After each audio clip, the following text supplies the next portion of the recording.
Chapter 160. Lu Buwang's body had just been brought back, and they hadn't had time to discuss the burial yet. Someone came to inform Xiao Ju that the people sent by Her Highness had found Chai Anshi. Xiao Ju immediately rushed to the mansion with Lin Shuanghe. When they arrived at the hall of the mansion, Mu Hongjin was talking to her subordinates. When she saw Xiao Ju, she shook her head slightly and said, "He's dying." When the two entered the room, they saw a person lying on the couch. This person had been shot in the heart by an arrow, and blood kept flowing out. A person who looked like a doctor was pressing the wound for him. Lin Shuanghe asked the person to leave.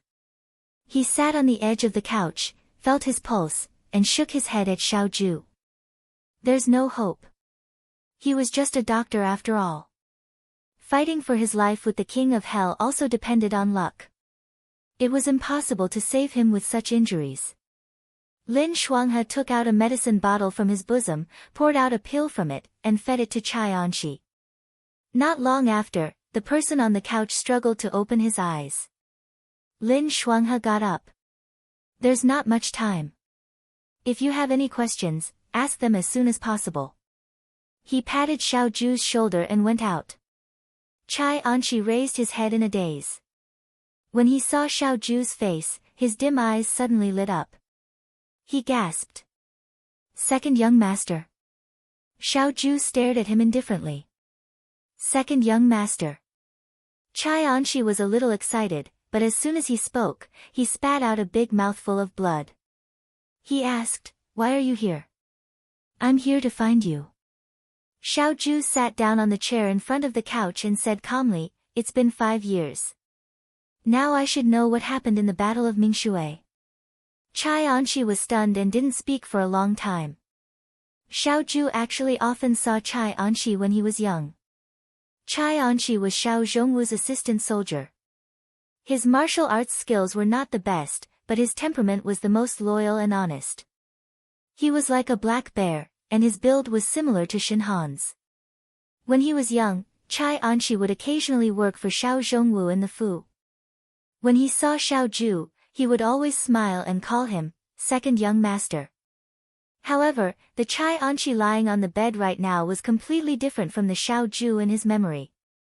Chai Anshi was about the same age as Xiao Zhongwu and was in the prime of his life, but he looked like an old man. His hair had turned white, and there was a burn mark on his face.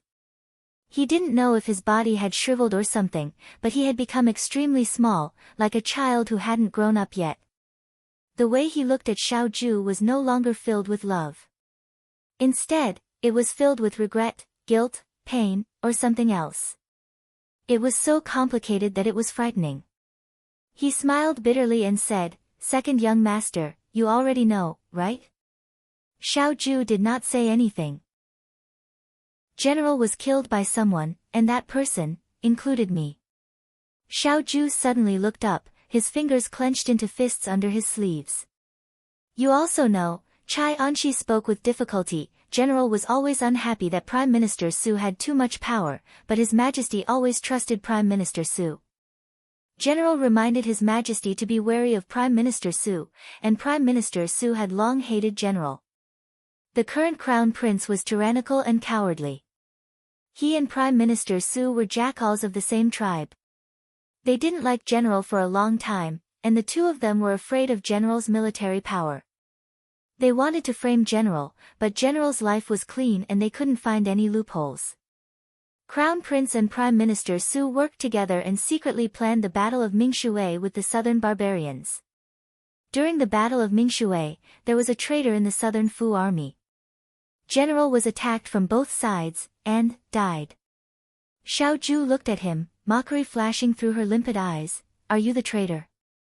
Chai Anshi's expression became pained. "I'm sorry, second young master.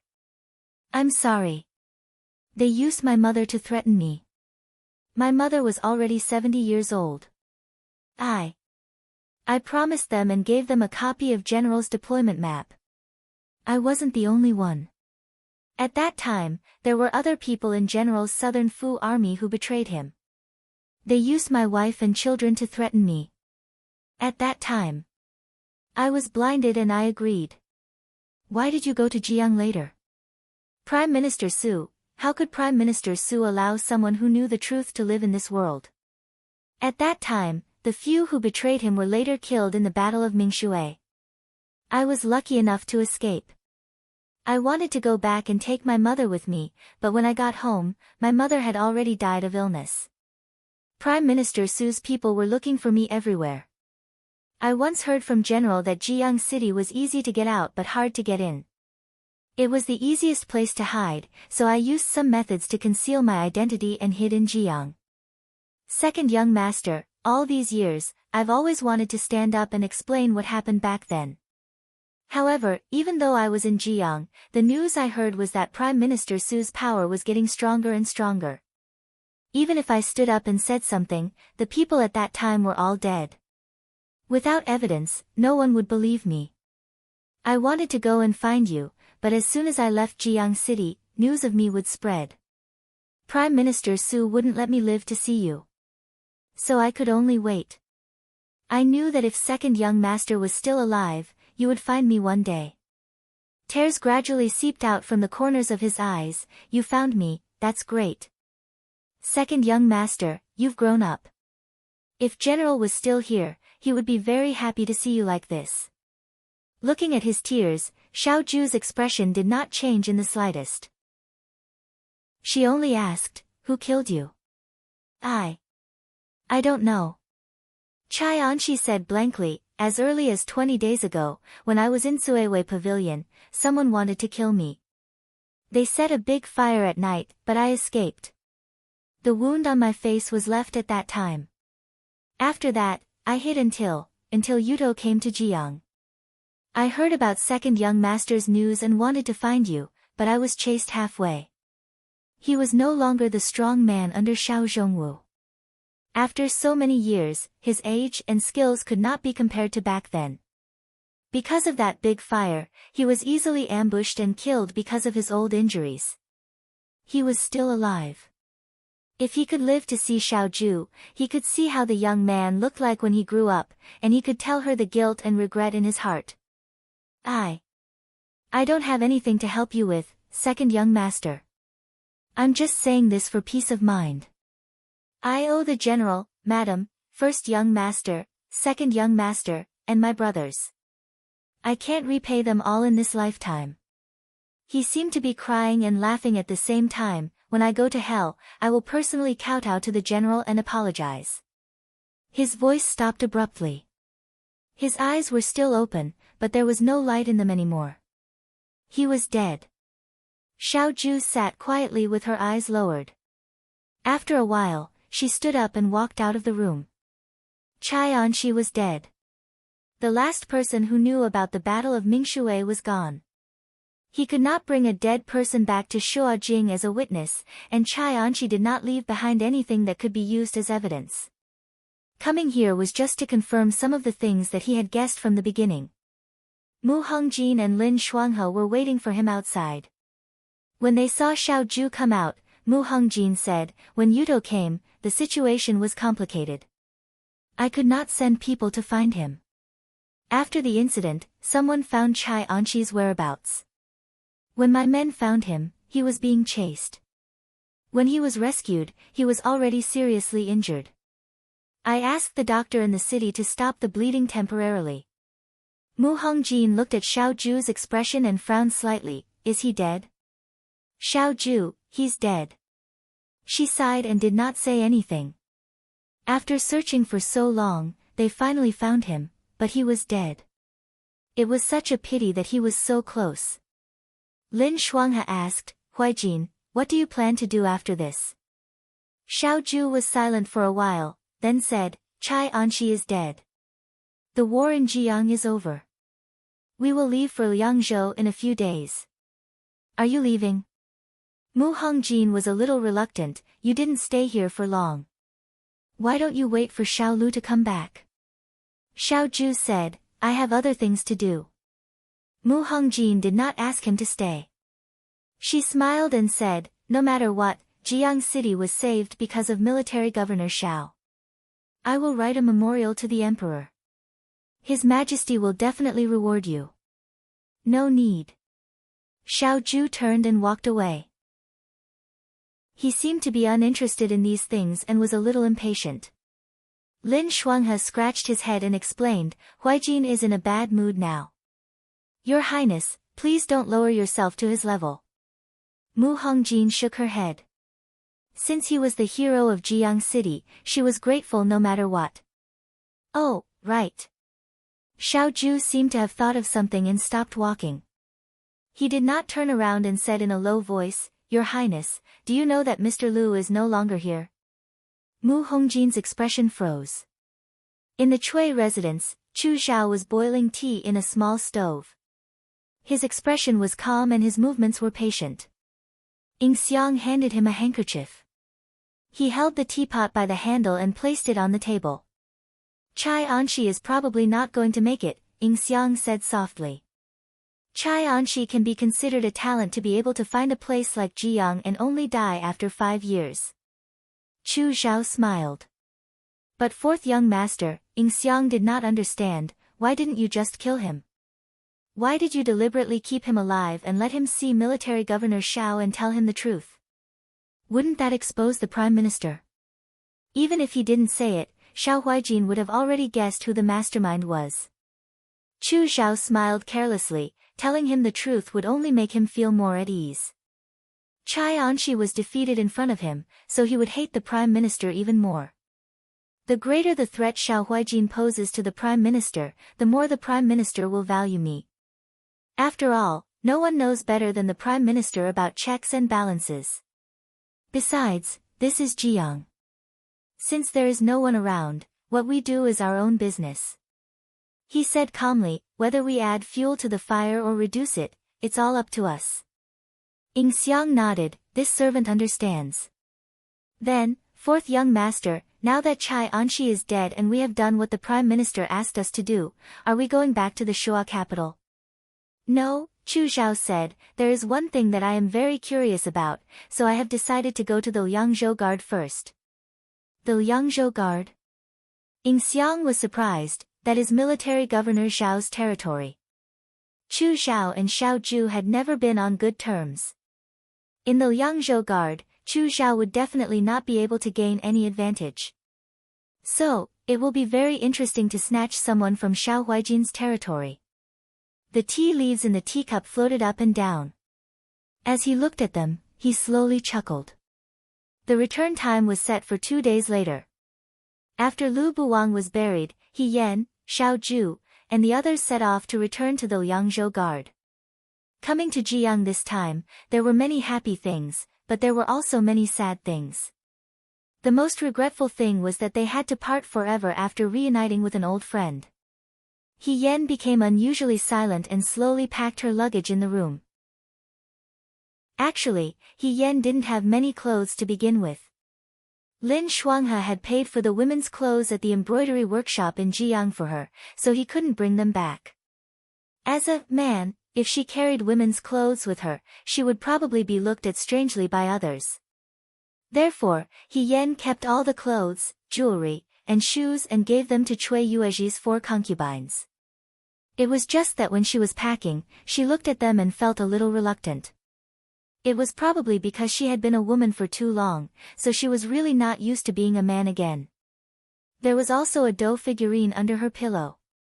The dough figurine was not as colorful as when it was first made. It was a little dim, and the dough was gradually drying up. There were even traces of drying and cracking. He Yan picked it up and looked at it carefully in front of his eyes. During the Water God Festival, Xiao Ju and she were on the Firefly boat on the way to the falling Firefly Spring. They saw a peddler who made dough figurines on the water and made one that looked like her. Her long hair was tied into a small braid in front of her forehead and hung down behind her head. She was wearing a red dress and black boots. Yan Yan smiled and looked like a stranger, but it also looked like her. She knew from the beginning that she couldn't bring this thing back to the Liangzhou guards after buying it. However, He Yan couldn't bear to leave it here. It was as if wherever the dough figurine existed was where her memories existed. If she left it here, she would be abandoning her memories of Jiang. However, she wasn't willing to give up the sad or happy memories. You don't want to bring it back? Xiao Ju sat in front of the table and glanced at her. He Yen sighed. I'm afraid that the Yangzhou guards will find out if I bring it back. It won't be good if the cat is out of the bag. Xiao Ju's mouth twitched. Aren't you very good at lying? Why can't you even find an excuse? He Yen thought that everything else was fine, but when it came to hiding her identity, from her previous life to this life, she had been very careful. After all, an ant's nest could destroy a 1,000-mile dike. One careless move and the whole game would be lost. It was better to be careful. It's better to be safe than sorry. As she spoke, she gripped the dough figurine's wooden stick tightly in her hand, unwilling to let go. Xiao Ju sneered. You can say that you're buying it for your fiancé. He Yen was stunned and looked at him. Is that okay? You're not a pure and innocent person. You're so infatuated with your fiancé. Naturally, you'll think of her wherever you go. What's wrong with buying a commemorative dough figurine as a gift? His words reminded He Yen that she was right. She seemed to be someone who had a fiancé. For a moment, he felt that Xiao Ju's reason made a lot of sense. She picked up the dough figurine and put it into her bag. Then, she praised Xiao Ju. Commander-in-Chief, I just realized that you're a real expert at lying. Xiao Ju put down the military book in her hand and looked at her with raised eyebrows. I was just saying. Don't take it to heart. He Yen sighed. It's just that I've been in Jiang for too long. I'm a little reluctant to go back to the Yangzhou garrison. It was natural for the simple and honest people to feel sentimental when they came to such a gentle water town. She didn't know if she would have the chance to come here again in this lifetime. Even if she did, she didn't know how many years it would be. Do you want to stay? Xiao Ju asked. He Yen nodded, then shook her head. No. I like it here, but there are more important things to do. If she didn't have the grudges from her previous life and simply used the identity of He Yen, she would naturally be more than happy to be able to stay here for a long time. However, she still had grudges to settle. No matter how beautiful the scenery was, she couldn't stay here. She had to keep moving forward. Are you talking about making contributions? His voice carried a hint of mockery. He Yen smiled. You can say that. However, Commander-in-Chief, you promised me that as long as I follow you to Jiang City, you'll let me join the Southern Prefecture Army. You still keep your promise. Xiao Ju said, I keep my promise. He Yen was happy. At least she was a little closer to her goal. Xiao Ju lowered her eyes to hide the deep meaning in her eyes. When she raised her head again, her expression had returned to normal. Just as she was about to speak, someone knocked on the door. It was Cui Jiao's voice. Madam. Come in. Cui Jiao walked in with a neatly folded set of clothes in her hands. She first glanced at Xiao Ju with a troubled expression. What's wrong? He Yen asked. Fourth young Master Chu from next door asked me to return this set of clothes to you. He said that it was thanks to Madam's clothes that he was able to escape unscathed. He is very grateful. He Yen remembered that when Chu Xiao had returned Mu Hongjin's clothes for her, He Yen had given him the mermaid dress that was invulnerable to swords and spears and impervious to fire and water. He had asked him to wear it as armor. If he hadn't asked Cui Jiao to return it, He Yen would have forgotten about it. He Yen took the mermaid dress and thought for a moment before putting it on the table. She was also a girl when she returned to the Yangzhou guards. She had no use for this dress. It would be better to leave it for Cui Yuezhi's concubines. As soon as he put it down, he met Xiao Ju's cold eyes. The young man tilted his head to look at her and calmly said, You gave the clothes I bought to Chu Xilan? You didn't buy it, He Yen said honestly. Didn't Brother Lin pay for it? Xiao Ju's expression was indifferent.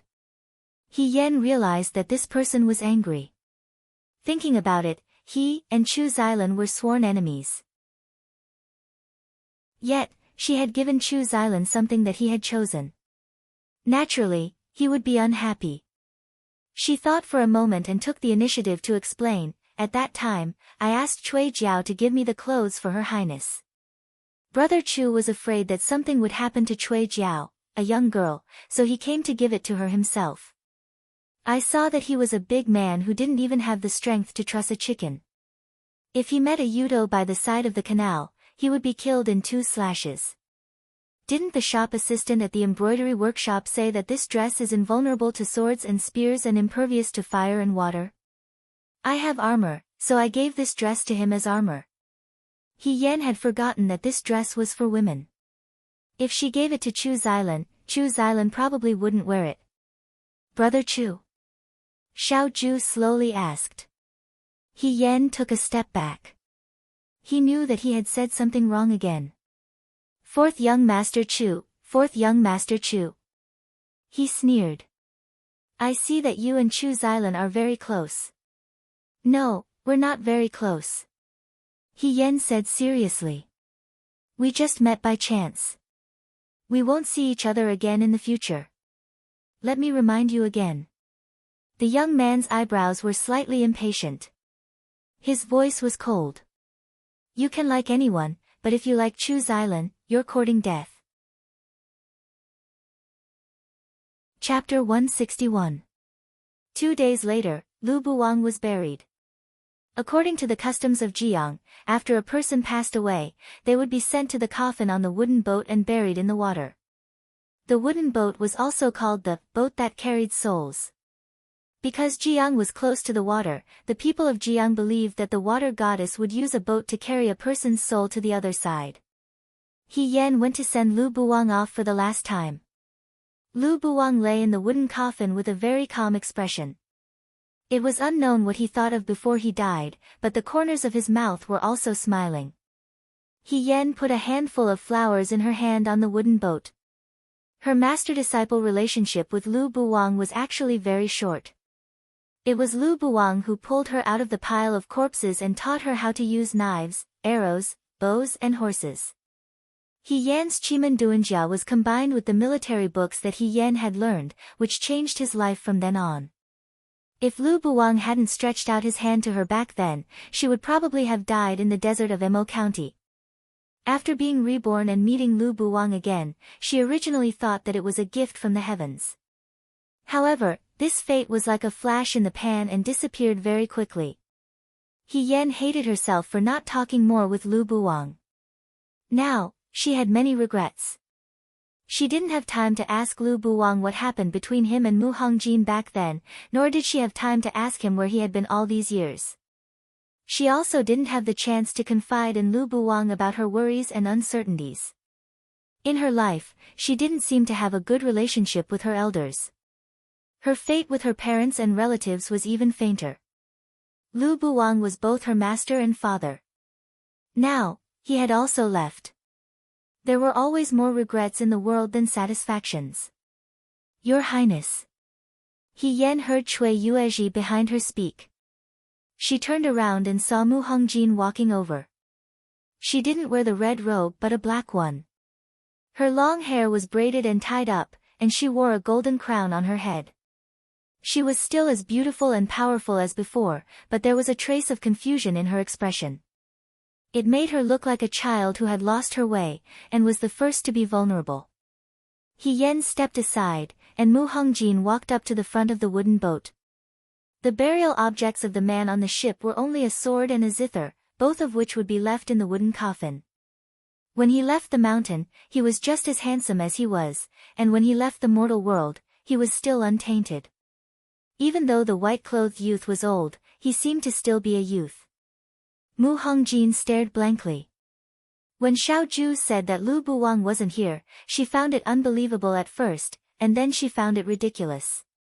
Then, she was struck by a huge sense of loss, which made it hard for her to believe that this had happened. But what happened was what happened. Many things could not be changed by one's will. She was no longer an ignorant little girl. All she had to do was bury her head in the pillow and lie to herself that she didn't believe it.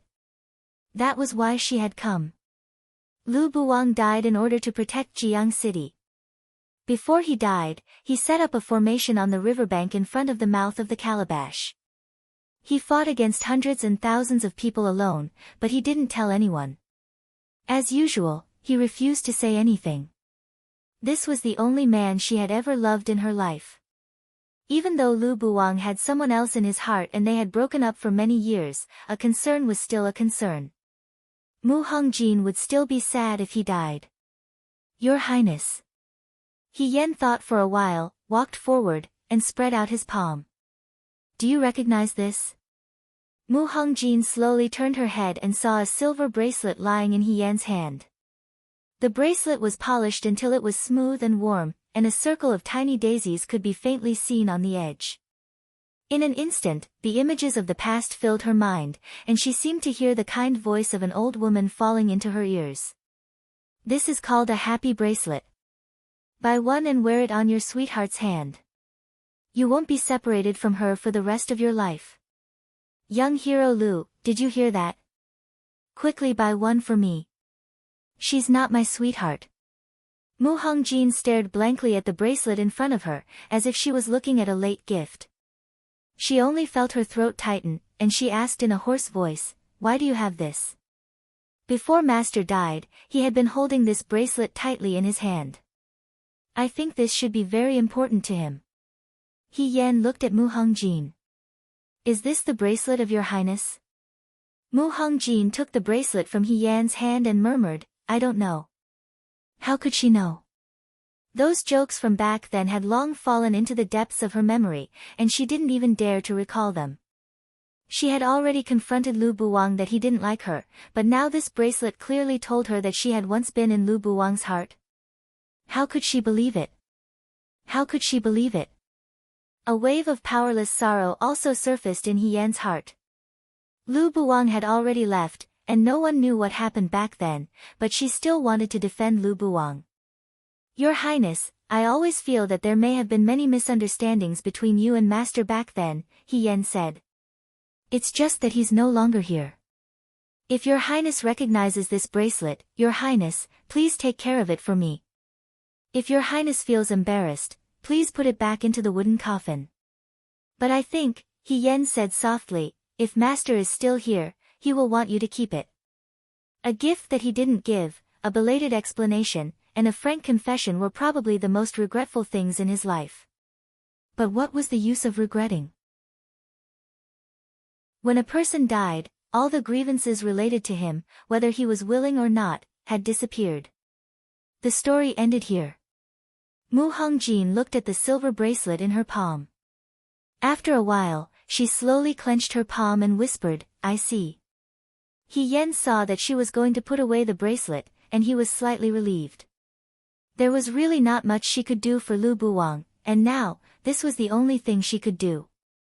The wooden coffin was closed, and all kinds of wild flowers were piled up around the boat. Lu Buwang had gone down the mountain in spring, and now, he was going back to spring again. The clear river water pushed the boat forward, farther and farther, and gradually disappeared in the green waves between the mountains. What exactly is Permitha? He Yen murmured in a low voice. But who would know? Just like when Lu Buwang went down the mountain and met Mu Hongjin, he sneered at the words, a lifetime, that the woman selling flowers said. Back then, he only felt that his life was long, but it turned out that he had only met a few people, listened to a few songs, met a few times, and parted a few times. A lifetime passed quickly. After Lu Buwang's funeral, He Yen and the others were about to set off for the Liangzhou guards. Cui Yuezhi came to see them off. He stood at the door of the Cui mansion and instructed people to keep moving things into the carriage. These are all specialties of Jiang. Take more back. Liangzhou doesn't have these things. Lin Shuanghe supported his head with a fan and said, there's no need to bring the roasted rabbit. It's greasy and inconvenient in the carriage. Bring it, Cui Yuezhi insisted. Take it and eat it on the way. Zhongfu, he called the butler over. Are the apricots ready? Yes. Zhongfu came over with a cloth bag of red apricots. They've all been washed clean. Governor and miss, if you're thirsty, eat 2 apricots. They're thirsty and delicious. He Yen, those who didn't know would think that they were going for an outing. It was really difficult to refuse such kindness. It's really enough, Lord Chui, He Yen said with a smile. If you pack more things, the governor and I won't have a place to sit. Chui Yuezhi looked at the full carriage and finally stopped. He smiled and said, all right, then forget it. You've stayed in my Chui mansion for too short a time. If you stay longer, I'll definitely take you around the entire Jiang city. At this point, he solemnly bowed to Xiao Ju and He Yen. It's all thanks to military governor Xiao, Miss He, and Master Lu that the disaster in Jiang city was resolved. I will never forget this great kindness. The people of Jiang will also remember your kindness. In this life, if there's anything that I, Jiang city, and I will go through water and tread on fire without hesitation. Miss He, if you have the chance in the future, you must come visit Jiang city more often. The person who spoke was Chui Yuezhi's 4th concubine. She smiled and said, next time, stay longer. We'll make delicious food for you. 2nd concubine looked at Xiao Ju and said with a smile, military governor Xiao as well. Concubine Wei glared at the two of them. She stepped forward and held He Yan's hand. She reminded him, be careful on the road. He Yan smiled and nodded. As they were talking, someone came in from outside. Lord Lieutenant, Mu Yi has brought people over. He said that he wants to say goodbye to Miss He. Xiao Ju raised her eyebrows. He Yan asked, say goodbye to me. The people that Mu Yi brought were the 50 people who had planned to set fire to the Yuchuo soldiers' ships with He Yan. Among the 50 people, 20 or so had died in the war. However, at least half of them had survived. At this moment, the remaining 20 or so people heard that He Yan was leaving. They followed Mu Yi to thank He Yan. It's all thanks to Miss He. One of the young men scratched his head. Otherwise, we might not be alive right now. Before Miss He leaves, we decided to come together to thank Miss He. Mu Yi took out a wooden frame and handed it to He Yan.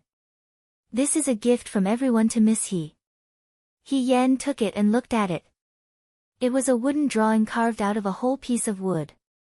It depicted a sea of fire. A young woman in armor stood at the bow of the ship. The woman held a long whip in her hand. Her long hair was tied up high behind her head. She looked valiant and formidable. It was very eye-catching. He Yan looked at it for a long time. He asked hesitantly, this is, me? Yes. Another person said, we pooled some money together and found the best craftsman in Jiang City to carve it out. However, we still couldn't carve out Miss He's charm. When Miss He used her whip to sink the Wudong warship, it was so exciting. It was much better than the carving in this drawing. That's right. This drawing can also carve out Miss He's appearance. It's not as beautiful as Miss He herself. That's right. Miss He is so beautiful that even the gods can't draw her. At the end of the speech, all of them were serious praises, which made He Yan blush. Well, she could feel the enthusiasm of the men in Jiang City. Chui Yuezhi looked in front of him with a smile. Mu Yi looked at He Yan and said, does Miss He have to go back to Liangzhou? He Yan was stunned for a moment. He nodded and answered, I still have important matters to attend to. I see. A trace of regret flashed through the young man's eyes. However, after a moment, he stared into He Yan's eyes and asked seriously, then will you come back to Jiang City in the future? Mu Yi was handsome and masculine.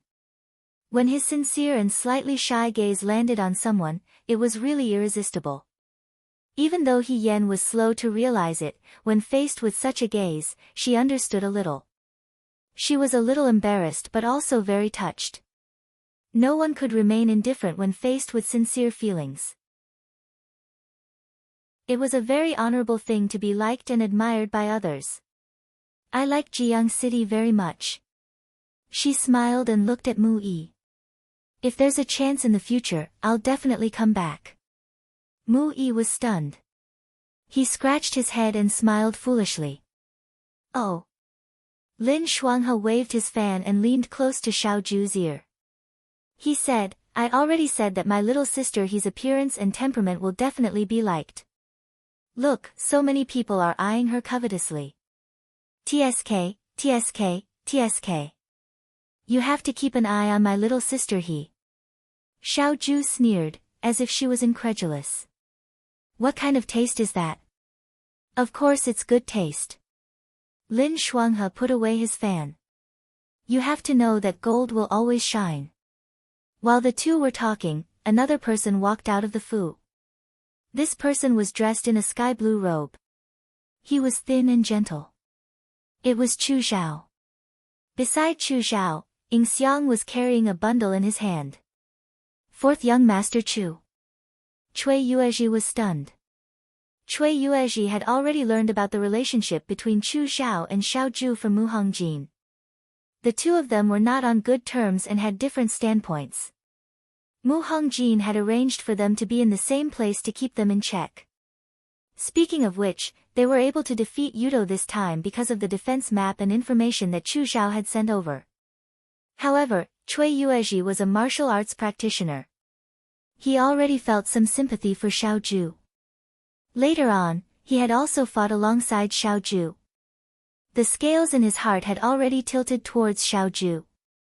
Hence, he treated Chu Zhao with politeness and unfamiliarity.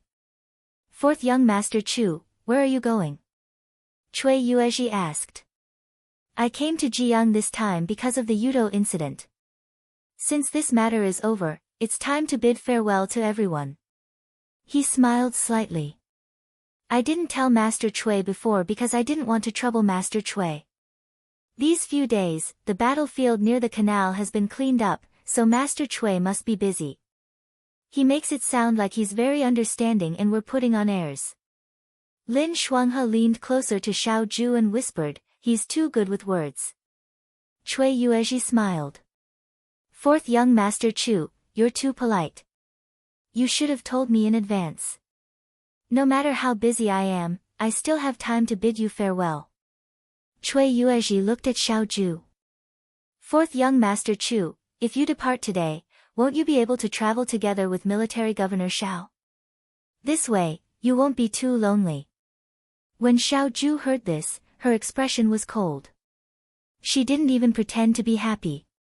He Yan thought that Cui Yuezhi's politeness was a little stiff. Chu Zhao probably chose today on purpose so that they could depart together. However, she didn't expect Chu Zhao to hear this and smile. Yes, our destination is also the Liang Province Guard. Liang Province Guard? He Yan was surprised. Fourth young master Chu, why are you going to the Liang Province Guard? Xiao Ju raised her eyes and looked at him. I've already written a letter to inform Prime Minister Su of the military situation in Jiang. Chu Zhao smiled. Before His Majesty's decree is issued, I will remain in the Liang Province Guard. After all, I was present from the beginning to the end of the matter in Jiang. He didn't continue speaking, but everyone understood what he meant. Cui Yuezhi was secretly speechless. The open and covert struggles in the imperial court had already become so intense. No wonder the Yudo had an opportunity to take advantage of them. When Xiao Ju heard this, she was first surprised. Then, she said with a faint smile, Fourth young master Chu, you can stay in the Liang Province Guard if you want. However, I have the final say in the Liang Province Guard. Chu Zhao responded with a smile. He didn't pay any more attention to Chu Zhao and turned to board the carriage. He Yan looked at Chu Zhao with a different gaze. This person seemed to be doing it on purpose. He was doing it on purpose to the point where he didn't even bother to hide it. She bowed to Chu Zhao and said, then, Brother Chu, I'll board the carriage first. Without waiting for Chu Zhao to speak, He Yan hurriedly boarded the carriage. Chu Zhao's provocation definitely made second young master Xiao unhappy. At this juncture, he couldn't pull the hair off a tiger's head. If he angered Xiao Ju and she wasn't allowed to enter the southern prefecture army, this trip would be in vain. Chu Zhao saw her hurriedly boarding the carriage. Chu Zhao was stunned for a moment before he shook his head and smiled. He bid farewell to Cui Yuezhi and the others one by one before he calmly boarded his own carriage with Ying Xiang. The carriage drove out of the city. Lin Shuanghe lifted the curtain of the carriage and looked out the window. Jiang City had just experienced the Yudo military incident, so it wasn't as lively as before. However, the rivers of various sizes were the same as before, and the boats floated quietly. It wouldn't be long before the city returned to its former lively state. When they came, they just treated it as playing around. Now that they were about to leave, they actually felt a lot of sadness. Lin Shuanghe sighed as he looked at it. He Yan was still tightly hugging the wooden carving that Mu Yi and the others had given her. She traced the carving with her fingers. The woman in the drawing actually had some of the charm of a female general from her previous life. Xiaoju saw her actions and mocked, "Now you're not afraid of bringing it back and letting the other Liang province guards see it?" Previously, she had been extremely troubled by the masked man. Now, with such a large wooden carving, she felt as if she had received a treasure. She no longer mentioned things like, "It's over if someone finds out my identity as a woman." A woman's thoughts really couldn't be taken seriously. "If it really doesn't work, I can say that it's for my fiancé." "Isn't this what you taught me, Governor?" He Yan said, "There are so many people and so many good intentions. It's hard to refuse such great kindness." She spoke modestly, but her eyes revealed a sense of satisfaction and contentment. Xiaoju only felt that it was funny. She leaned back slightly and a trace of a smile flashed through her eyes. She said indifferently, "It's quite popular."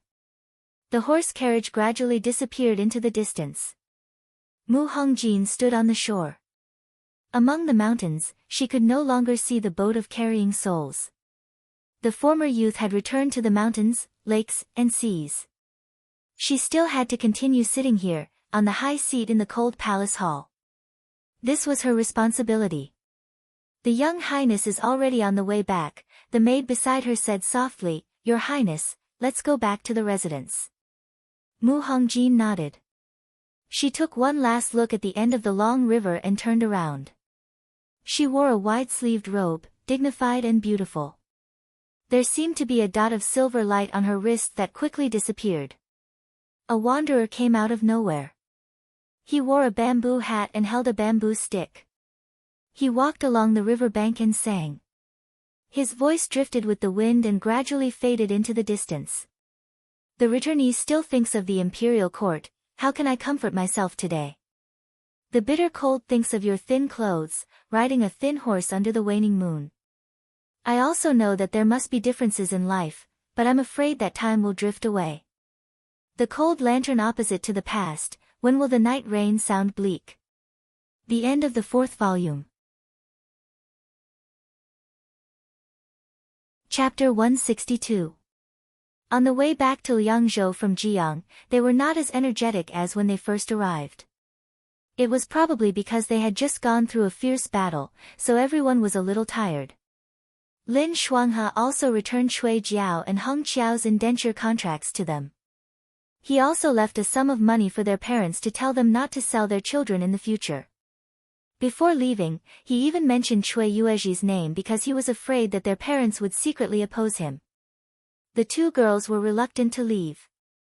After all, it was not every day that they could meet a master who was easy to serve and did not beat or scold the servants. Sometimes, being the servant of such a kind-hearted madam was much easier than struggling in the difficult world. When they left the Liangzhou guard, it was not yet spring. Now that they had been delayed on the road, it was already early summer by the time they returned. He Yan had already changed back into men's clothes. It was more convenient to wear men's clothes when they were hurrying on the road. Lin Shuanghe would occasionally wave his fan and sigh, "My younger sister, he is so beautiful, but she has to dress up as a man. What a waste." He Yan treated it as if he was talking nonsense. On the 2nd day of the 5th month, Xiaoju and He Yan arrived at the Liangzhou guard. At the foot of Baiyue Mountain, the sound of soldiers training could be heard from afar. He Yen jumped off the carriage and looked in the direction of Wulu River and the martial arts practice field. He suddenly felt a sense of familiarity. In the end, she had been in the Yangzhou Guard for at most a year, but she seemed to have completely gotten used to life here. As soon as she arrived, she was like a tired bird returning to the forest. She felt indescribably at ease. Shen Han, who had already received the news, rushed over and helped everyone unload the goods from the carriage. When he saw that He Yen and Xiao Ju were safe and sound, he immediately sighed in relief. A long time had passed by the time they received news about the military situation in Jiang. They also knew that it was 20,000 Jiang city soldiers against 150,000 Yudo. Just thinking about it made them feel scared. They were only worried about whether they were injured in the fierce battle. Now, it seemed that they were all alive and kicking, so there was no need to worry. Commander-in-Chief must be tired from the journey. Go back to your room and rest for a while. Shen Han said, the room has already been cleaned. Xiao Ju nodded. While they were talking, another carriage arrived and stopped behind them. The curtain of the carriage was lifted and Ing Xiang helped Chu Zhao out of the carriage. Shen Han was stunned. This, fourth young master Chu will stay in the Liang province guards for the time being. Xiao Ju's voice was calm. Find him a room. He then glanced sideways at Chu Zhao and said in a mocking tone, the conditions in the Institute of Wei are difficult. Fourth young master Chu, please forgive us. Chu Zhao cupped his hands and thanked her, I don't dare. Xylan is very grateful. Xiao Ju couldn't be bothered with him. She turned around and left. He Yen hurried to catch up. Qing Lisu was no longer in the Liang province guard. Logically speaking, Qing Lisu's room should be returned to its rightful owner. However, Xiao Ju seemed to have forgotten about this matter. Living here, it was indeed more convenient for her to bathe and freshen up compared to living with the others. Since Xiao Ju didn't mention it, He Yen pretended not to know. He carried the luggage back to Qing Lisu's room, which was next door to Xiao Ju's room. Shen Han followed behind him. He held a military booklet in his hand and said, this is the content of the daily training for the past few days. I have already organized it. You can take a look at it slowly after you have rested. When you return, the Nan province guards will still be trained by you. In the past few months, the Liang province guards formation has begun to show results. Xiao Ju took the military booklet from his hand and flipped through it casually. Shen Han turned his head to look at the room next door. He saw He Yen sitting on the bed with a bag spread out in front of him. He seemed to be organizing the things he brought back from Jiang. With a rough look, there were quite a lot of things. Food, clothes, and small trinkets spread out on the bed. He looked at Xiao Ju again. She didn't seem to have any intention of stopping him. Shen Han fell into deep thought. It should be known that second young master Xiao was very particular about cleanliness. Even after he left, the room had to be cleaned every day. The men in the army were fine. However, the instructors who interacted with Xiao Ju didn't dare to act rashly in front of Xiao Ju. At least they had the proper manners to sit and stand. They weren't as casual as He Yen. Xiao Ju didn't stop him either. Could it be that their relationship had improved after their trip to Jiang? He was deep in thought and didn't notice Xiao Ju calling his name. Xiao Ju saw that he didn't respond. She looked up and followed his gaze. She saw Shen Han staring at He Yen, who was sitting on the bed and organizing his luggage. She frowned and called out to him again, Shen Han. Shen Han shuddered and came back to his senses. He said, Commander-in-Chief. I'm going to write a memorial. Find a few people to keep an eye on Chu Xylan. He said, if there's anything unusual, immediately inform me. Shen Han nodded and left. He Yen waited for Shen Han to leave before he lay down on the bed and rolled around. Xiao Ju frowned unhappily. Are you a dog? After such a long journey, I've been tossing and turning in the carriage every day. Finally, I can have a good night's sleep. He Yen grabbed a handful of dried fruits from the bag and placed it in his palm. Commander-in-Chief, this was given to me by Lady Chui's concubine. Do you want a handful? Xiaoju said, no. It's a token of my sincerity. You don't have to be so heartless. He Yan found a clean handkerchief and wrapped the dried fruits. I'll put it on your table later. Xiaoju didn't even turn her head as she flipped through the military register that Shinhan had just sent over. He Yan thought that being a general had its difficulties, but being a soldier also had its advantages. For example, right now, she could roll around on the bed, but Xiaoju still had to deal with a backlog of official matters. He Yan looked at Xiaoju's back and suddenly thought of something. He asked Xiaoju, Commander-in-Chief, there's something I've always wanted to ask you. Xiaoju said, go ahead. He Yan hesitated for a moment. Do you still remember when we were in Jiang City, the day the Yudo attacked the city? I set the fire with you. We should have swum all the way to the shore, but I choked on water. Were you the one who dragged me up? Actually, there was something she didn't say out loud. In her daze, she felt as though someone had passed her some air. She couldn't open her eyes underwater, but she vaguely felt that it was Xiaoju. However, it was too unbelievable to say it out loud. Firstly, was Xiaoju the kind of person who would pass someone's air like that? Definitely not.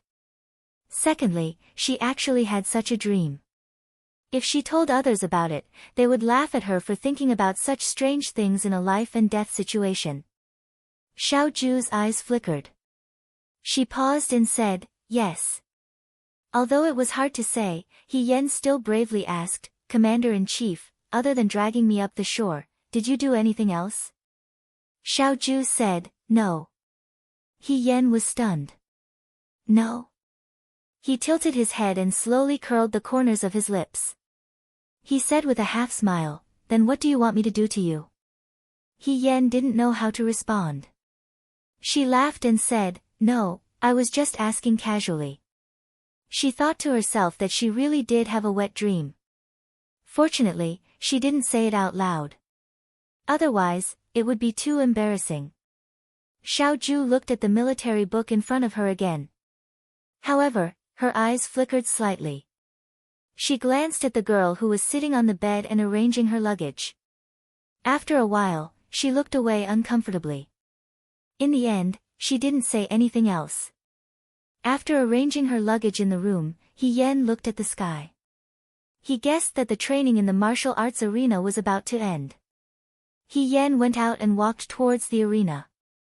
From tomorrow onwards, she would resume her daily training. However, today, she could chat with her brothers who she hadn't seen in a long time. Just as she arrived at the entrance of the arena, the training ended. From afar, she heard Xiaomai's voice. It's Ahigu. Ahigu is back. With a hula sound, all the people immediately surrounded him. Regardless of whether they knew her or not, He Yan was now famous in the Liang province guard. Xiaomai was pushed to the side. He Yan pulled her to stand next to him. Xiaomai said, Ahigu, when did you come back? Why didn't you tell us? I heard from the instructors that you and the governor won another battle in Jiang. Ahigu, you're so amazing. How did the news spread so quickly? He Yan was still puzzled. Someone else said, I heard that the Jiang City Guard only had 20,000 people, while the Yuchuo soldiers had 150,000. Brother He, tell us, how exactly did you win? That's right, quickly tell the brothers. He Yan felt that every time she did something and returned to the Liang Province Guard, she would become a storyteller, telling stories to everyone. However, she was surrounded in the center and couldn't advance or retreat. She could only sit on the railing of the arena and stretch out her hand. Everyone, quiet down, quiet down. This is a long story. Let me drink some water first. Someone immediately handed her water from a leather flask. I have some. Drink mine. Do you want to eat something else? Do you want dry biscuits? Okay, then I'll say it. Actually, this battle wasn't very difficult. It was all because of the governor's good command. Jiang is Water City. Liang Ping looked at He Yan, who was surrounded by people from afar. He was speechless for a moment, then said, "This brat is so famous in the Liang province guard now. Why is it that he has hundreds of people responding to his call?" Ma Damii smiled mysteriously. "This is a good thing." "What's so good about it?" He Yan went to Jiang with the governor. Ma Damii stroked her beard. When they came back, they rode in the same carriage. It can be seen that they got along quite well. Since he went to Jiang with the governor, that means he fought side by side. Do you think the governor will mention him when he goes to present a memorial to the governor this time? At least he has a small share of the credit. This young man is very skilled and has a magnanimous personality. As long as he follows the governor, it's inevitable that he will be promoted. I believe that his future will definitely not be restricted to our Liang province guards. Brother, it's not a bad thing for the Liang province guard to have a good relationship with him.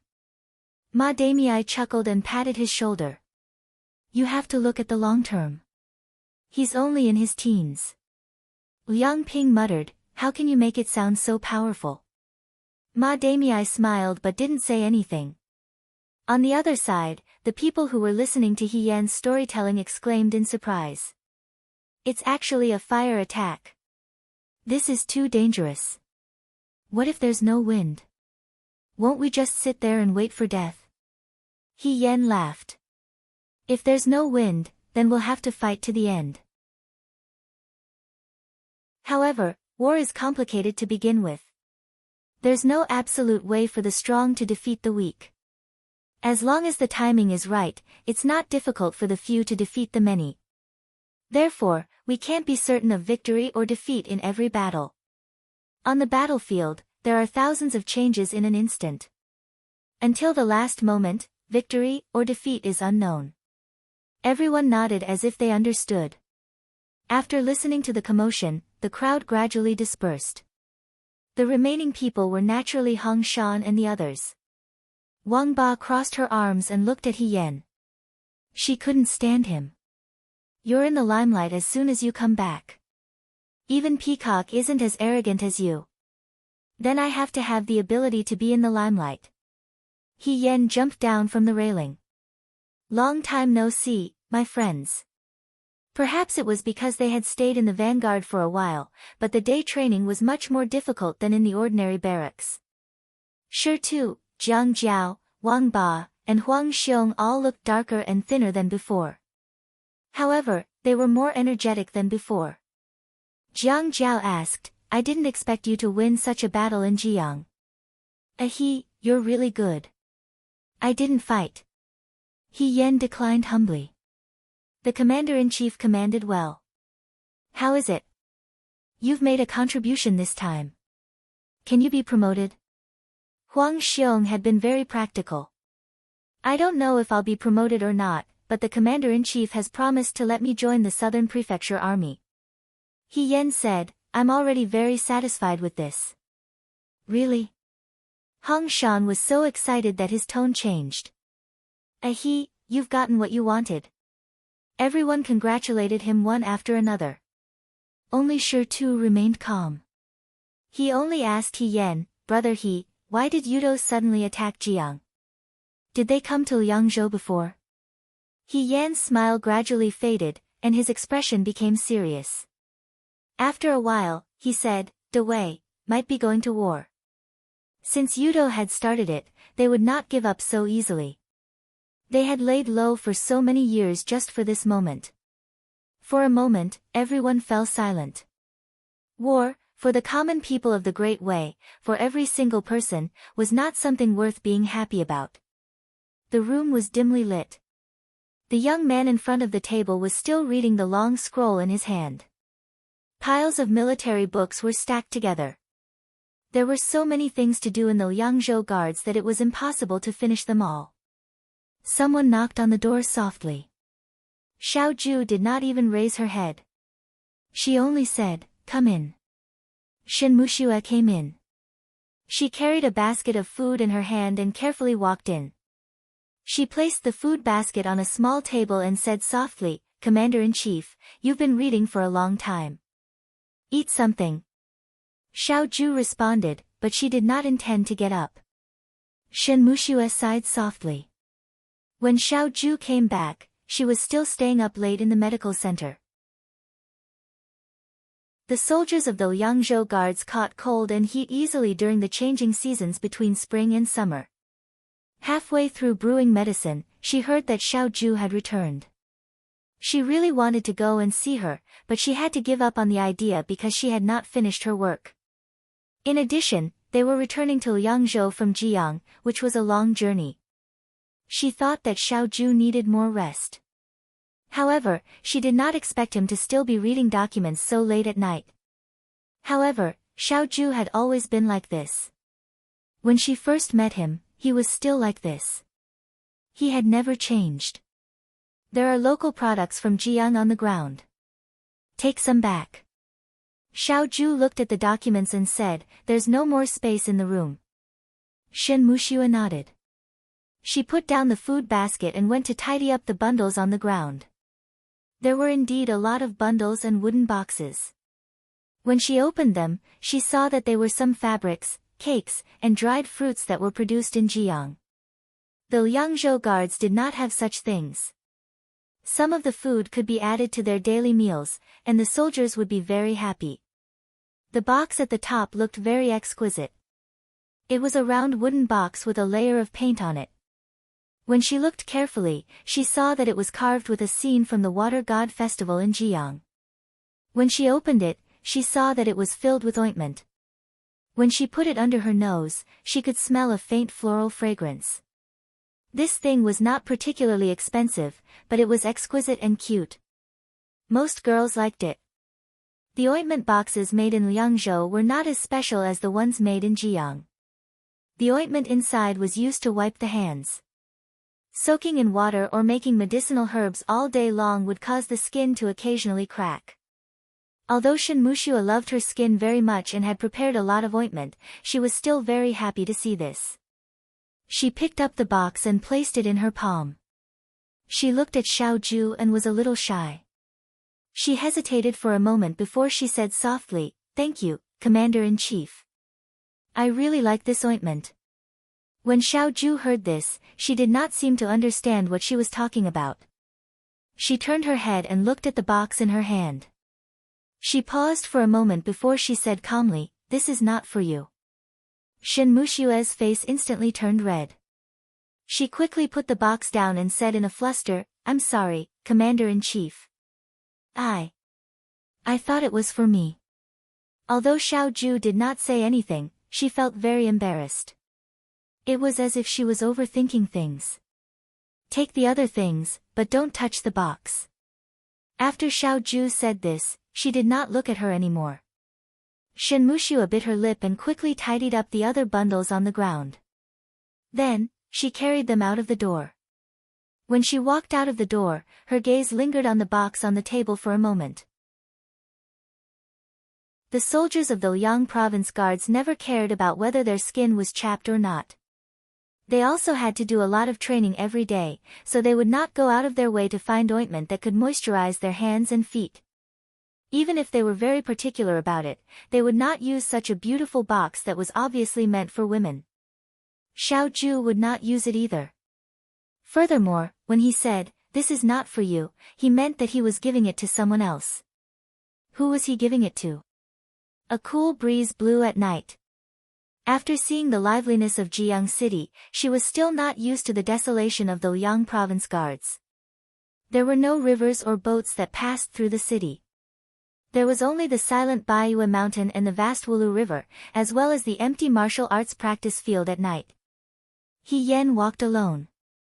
She met her good friends in the Liang province guards and distributed the local products she brought back from Jiang to them in Hongshan. She chatted with them until late at night before she turned around and walked back into the house. She planned to ask Xiao Zhu when she went back. From tomorrow onwards, she would be able to train with the Nan province guards. Who knew that on the way, he would meet Chu Zhao. Chu Zhao did not having Xiang by his side. He walked alone. When he saw He Yen, he smiled and greeted him, he. Brother Chu. He Yan looked around him to make sure he did not see anyone else. He asked curiously, "It's so late. Brother Chu, are you out for a walk alone?" Even if he was out for a walk, there were no trees or flowers around. It was too pitiful to walk alone. Chu Xiao was stunned. He smiled and shook his head. "No, I'm just looking for someone to help me." "What kind of help?" Chu Xiao opened his palm. There was a shirtu lying in his palm. This shirtu seemed to have been picked up from the Wulu River. It was strangely interesting. It was flat and looked like the shape of a white horse, but there was a circle of black edges around its tail. For some reason, there was an extra piece. Do you think this shirtu looks like a horse?" Chu Xiao smiled, "But from here," he pointed at the end, "there's an extra piece. I want to find someone to help me chop this shirtu off. However, it's late at night and everyone seems to be asleep." So he was looking for someone to work with. He Yan looked at Chu Xiao. He thought that this person was so thin that he could be blown away by a gust of wind. He definitely would not be able to chop this shirtu off. It was just a matter of convenience, so he asked Chu Xiao, "Does Brother Chu have a saber?" Chu Xiao took out a dagger from his chest. This dagger looked very thin.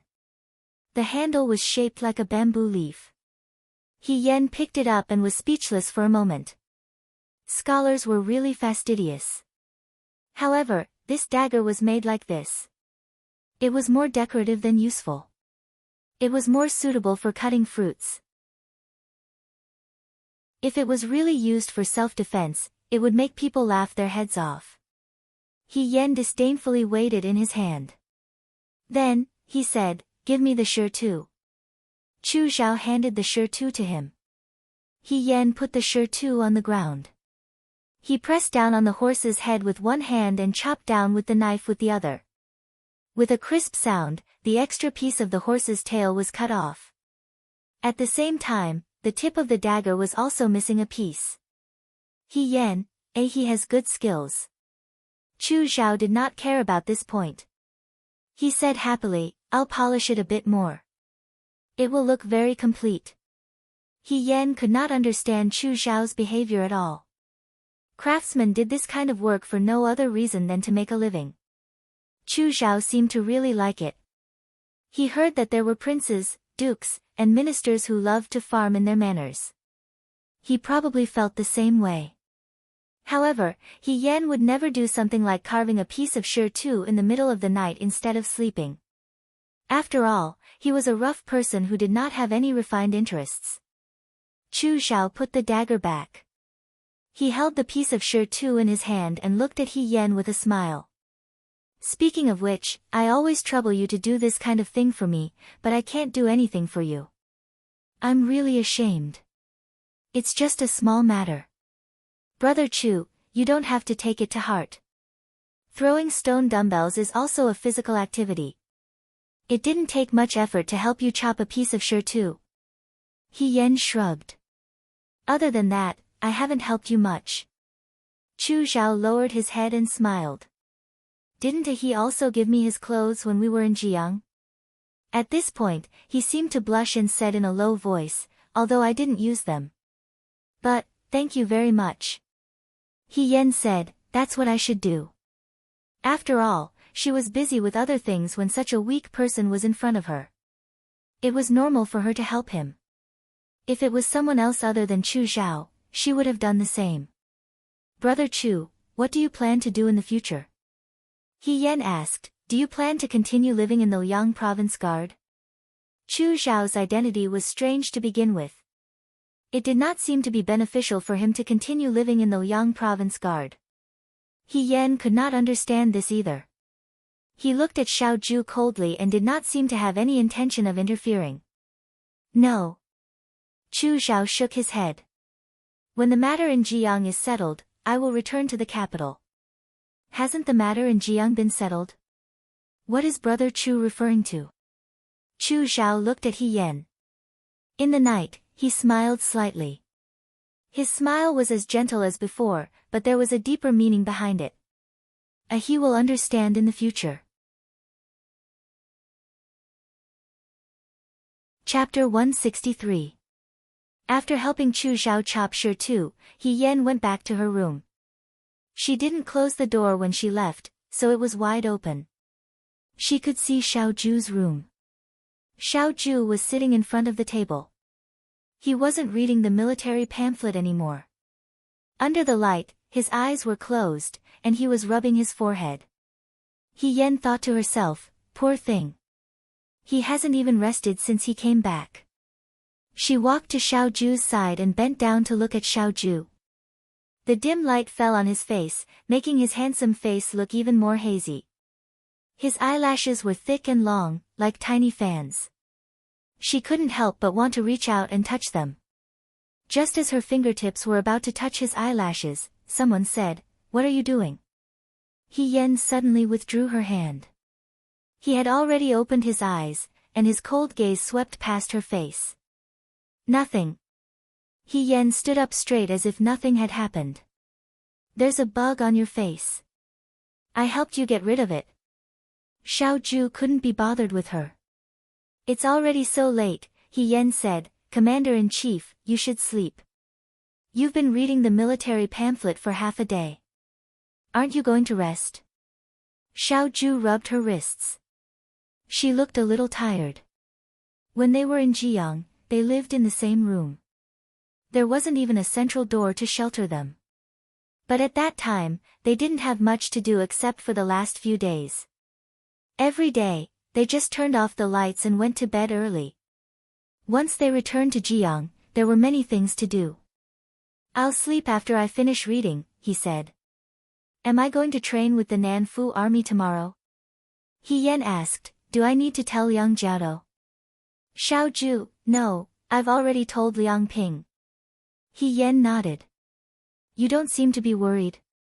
He raised his eyebrows. Why should I be worried? The Nanfu Army's daily training is much more than the Liang Province Guard's daily training. I already knew that. He Yan sighed and said, people always strive for greater heights. Of course, of course.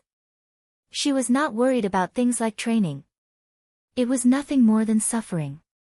Suffering in the South Prefecture Army was much better than suffering in the Liang Province Guard.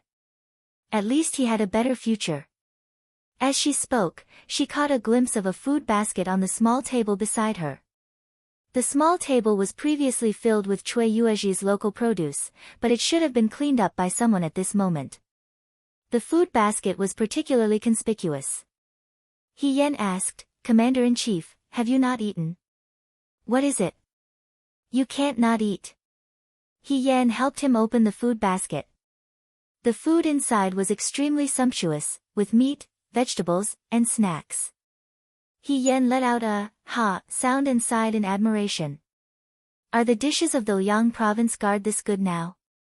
However, after a moment, he refuted himself. That's not right. This should be your personal meal, right? It's good to be a commander-in-chief. Even the food you eat is so exquisite. Of all the generals in Dawei, you eat the best. Xiao Ju was speechless. You've seen it before? He Yan thought to himself that she had indeed seen it before. When she was a General Feihong, the food she ate was not even half of what Xiao Ju ate. It was good enough to have meat, let alone snacks. Perhaps this was because Xiao Ju was the second son of the Xiao family, and she was from an ordinary family when she joined the army. Generals were divided into different ranks. However, the Liang Province Guard's chef was really good at cooking. The flowers carved on the snacks were really beautiful. He Yan called out to him, Commander-in-Chief, come and eat. The food is getting cold. Xiao Ju glanced at her. Seeing that this person was so enthusiastic, he seemed to be the owner of an inn. He thought it was funny, but after a moment, his expression returned to normal. He walked to the table and sat down. In Jiang, the two of them often ate at the same table. It had long become a habit. He Yan subconsciously gave him a pair of chopsticks and took a pair for herself. In fact, she had already eaten that night. It was the familiar biscuit of the Liang province guard. She had a big appetite, and at this moment, she had forgotten that she was not in Jiang and was not Wen Yuyan. She happily reached out and picked up a piece of sugar cake. After picking it up, He Yen came to her senses and looked up at the person sitting opposite her. The young man looked at her calmly and raised his eyebrows slightly. "I'll just eat a little," He Yen said. "Commander-in-Chief won't be so stingy, right?" She was becoming more and more daring in front of Xiao Ju. When she had just entered the Liang province guards, even if you beat He Yen to death, he would never have thought that there would be a day when she would act so wantonly in front of Xiao Ju. "Don't talk while eating," the second son of the Xiao family said coldly. He Yen stuffed the sweet biscuit into her mouth. She looked at the elegant way the person opposite her ate and mumbled, "Commander-in-Chief, this beard is so hot." "What are you talking about?" He Yen swallowed the food in his mouth. "I'm saying, this chef is so nice. He made all the dishes that Commander-in-Chief likes to eat. Of course, I like to eat them too." Xiao Ju's lips twitched. "What don't you like to eat?" He Yen was used to teasing others, but he had long since stopped taking it to heart. At this moment, she accidentally saw a palm-sized wooden box on the table. She picked it up and was stunned when she saw the picture of Jiang City's Water God Festival engraved on the wooden box. "Is this a gift from Master Cui?" Xiao Ju replied, "Yes." He Yen opened it and saw that it seemed to be ointment for wiping hands. He leaned closer and sniffed it. There was a faint floral fragrance. He could not help but exclaim, "The things in Jiang City are really exquisite. Master Cui looks tall and big, but I didn't expect him to be so meticulous. He even prepared this for you." Xiao Ju sneered. "I don't need it." "Why?" He Yen was puzzled. "Isn't it pretty? It's pungent." He Yen was speechless. As the son of a wealthy family, he really had high standards. Such a light and pleasant smell was described as pungent by him. He Yen asked, "Wouldn't it be a pity if you don't use his kind intentions? You can take it if you like it." Xiao Ju was impatient. He Yen asked, "Really?" She saw that Xiao Ju did not refute and knew that Xiao Ju was not joking. She immediately put the wooden box containing the ointment away. The box was small, but it reminded her of something that she had forgotten. He Yen had been injured during the battle with the Yuto at the Cui residence in Jiang. Lin Shuanghe had given her a box of scar removal and muscle growth medicine. It was exactly the same as the box that Shin Muxue had given her. Lin Shuanghe had said that only Xiao Ju had this medicine. She thought for a while and looked at Xiao Ju. She asked tentatively, "Commander-in-Chief, did you ask Miss Shen to give me a box of scar removal medicine?" Xiao Ju's hand paused. She asked, "You don't want it? You really gave it to me?" He Yen hesitated. Do you also think that scars on a woman's body are shameful and should not be talked about?" Su Zhiheng had been like this. Although she did not say anything, some things stayed in her heart and could not be dispelled. This situation was familiar. If all the men in the world thought this way, she would not be surprised. But if this person was Xiao Ju? He Yen thought that she would be disappointed. Even if this disappointment did not make sense. Xiao Ju looked at her indifferently. "You think too much." He Yen was stunned. The young man's voice was very calm. "It's just a scar. Everyone has it. You don't have to be nervous or care. If you can treat it, then treat it. If you can't, then forget it. You don't have to be so harsh on yourself." Don't have to be so harsh on herself. He Yen lowered her head. She did not say anything, but her hand held the wooden box of ointment very tightly. After a while, she said softly, "It seems that I was too narrow-minded." Perhaps she really did not have to be so harsh on herself. The next morning, He Yen went to the South Prefecture Army for daily training. The South Prefecture Army was different from the Liang Province Army. When He Yen first arrived at the Liang Province Army, the soldiers were all new recruits. The new recruits were lively and lively. They mingled with each other all day long. Occasionally, they would find time to laugh during training. The South Prefecture Army, on the other hand, were all veterans. During daily training, they were very serious. No one spoke. The atmosphere was so solemn that it was as if they were about to enter the battlefield. The deputy commander of the South Prefecture Army's daily training was called Tian Lang. He Yan had seen this person once before. It was the large man who had been scolded badly by Xiao Ju when he returned Xiao Ju's jade pendant. This man's temperament was exactly the same as Xiao Ju's, cold and hard. For a moment, He Yan missed Liang Ping's clamor or Ma Damiai's kindness. She even missed Shin Han, who sometimes appeared abnormally warm and caring. Tian Lang was also paying attention to He Yan. It had been a long time since the South Prefecture Army accepted a new recruit. Even if they did accept a new recruit, it would not be a new recruit from the Liang Province Army. However, this young man called He Yan was different. He had a great reputation in the Liang Province Army. It was said that he had fought with Rida Musi and was not at a disadvantage. Later on, he went to Jiang with Xiao Ju and fought against Yudo together. To Xiao Ju, she already had a lot of trust in this young man's actions. This young man looked extremely weak. Tian Lang originally thought that he would not be able to keep up with the South Prefecture Army's daily training. However, he completed it quite well and did not seem to struggle at all. Only then did Tian Lang relax a little. He Yan was the one who Xiao Ju had selected to enter the South Prefecture Army. If he did not complete the daily training, Xiao Ju would not be too happy. Tian Lang had always been afraid of this young superior. He Yan did not know that because of his relationship with Xiao Ju, he had become the deputy commander's #1 person to pay attention to. The happiest thing was that in the evening, after all the daily training ended, he could go to the martial arts practice field next door to find Hong Shan and the others. As soon as he walked in, he heard Xiao Mai's excited voice, He Gu, how was it? Are the people in the South Prefecture Army strong? Did you guys have a competition? No. The soldiers in the South Prefecture Army had already been honed for many years and did not have a competitive heart.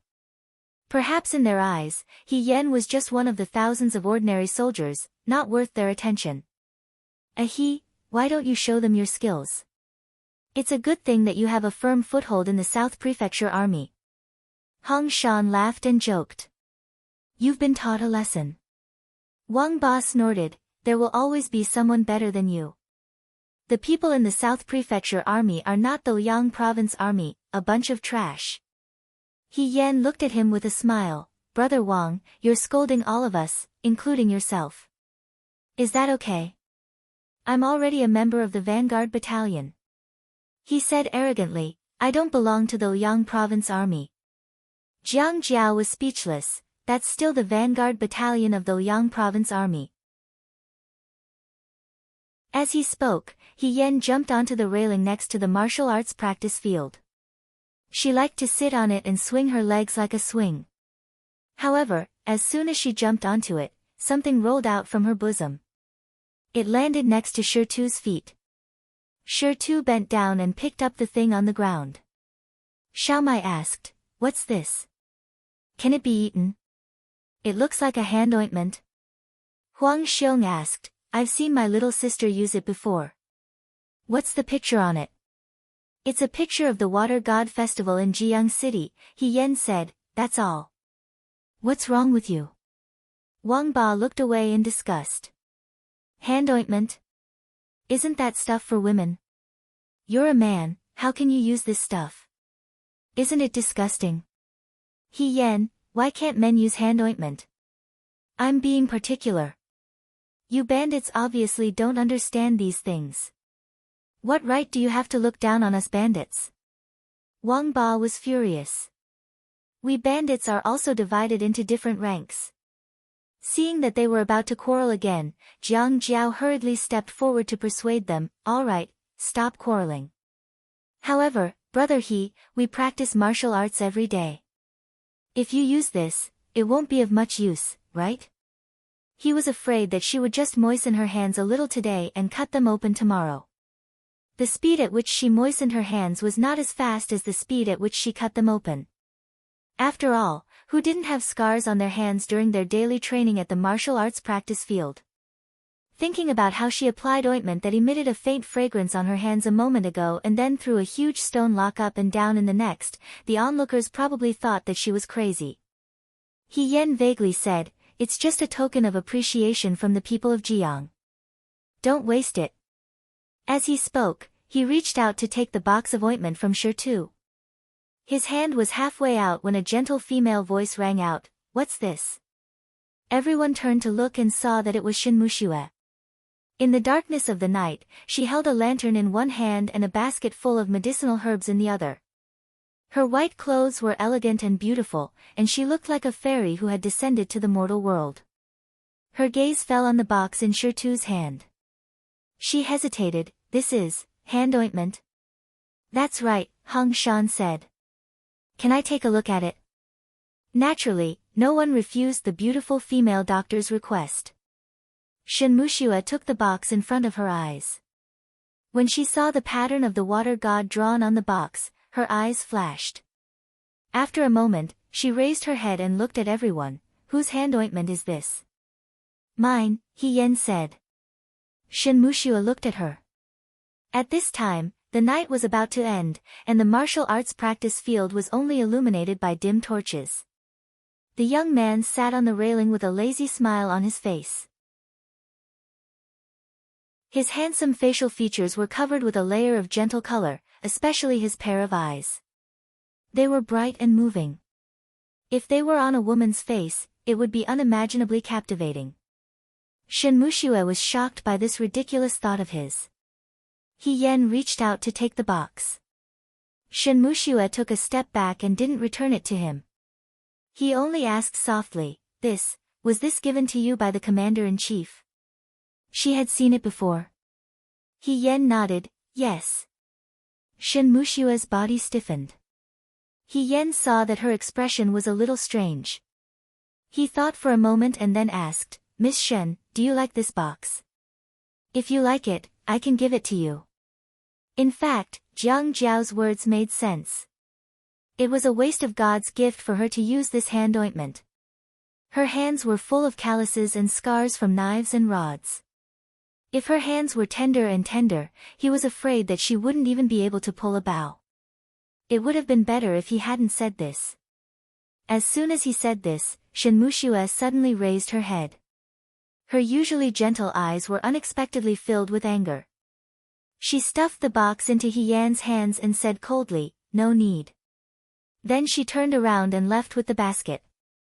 He Yan didn't even have time to say goodbye to her. Although Shinmushue's temperament was cold in the Liangzhou guards, he had never gotten angry or spoken harshly to anyone before. This was the first time he had done something like this to show that he was angry. Xiaomai tugged at the corner of He Yan's clothes. He Gu, Miss Shen seems to be angry." "Why?" "He Yan, how would I know why?" She and Shinmushue had always minded their own business. This was the first time they had spoken after coming back. Shinmushue's reaction was really puzzling. "Does she like you?" Huang Xiong rubbed the prayer beads around his neck. "Is she angry because you don't know how to flirt?" "Forget it. Why would Shinmushue like him?" Wang Ba snorted. "What are you dreaming about in broad daylight?" "Forget it." Jiang Jiao patted He Yan's shoulder. "Brother He, you should pay more attention to your daily behavior. Don't cause misunderstandings." He seemed to have thought of his fiancée who had passed away prematurely. His gaze was sad. It's not good to waste her life. He Yan, because of Shinmushue's incident, He Yan and his brothers discussed why Shinmushue was angry. In the end, they didn't come to a conclusion. In the end, the conclusion was, maybe she just didn't like He Yan.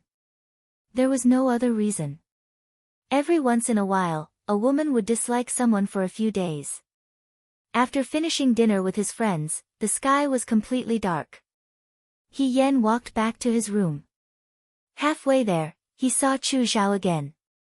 "It's so late. Why are you still outside?" He Yan greeted him, "Are you also picking up Shi too today?" Chu Zhao heard this and laughed. "Why does it sound like I'm an idiot when brother he says it?" He Yan thought to himself, in her eyes, this hobby of picking up Shi too in the middle of the night was no different from an idiot. "I saw that it was windy at night.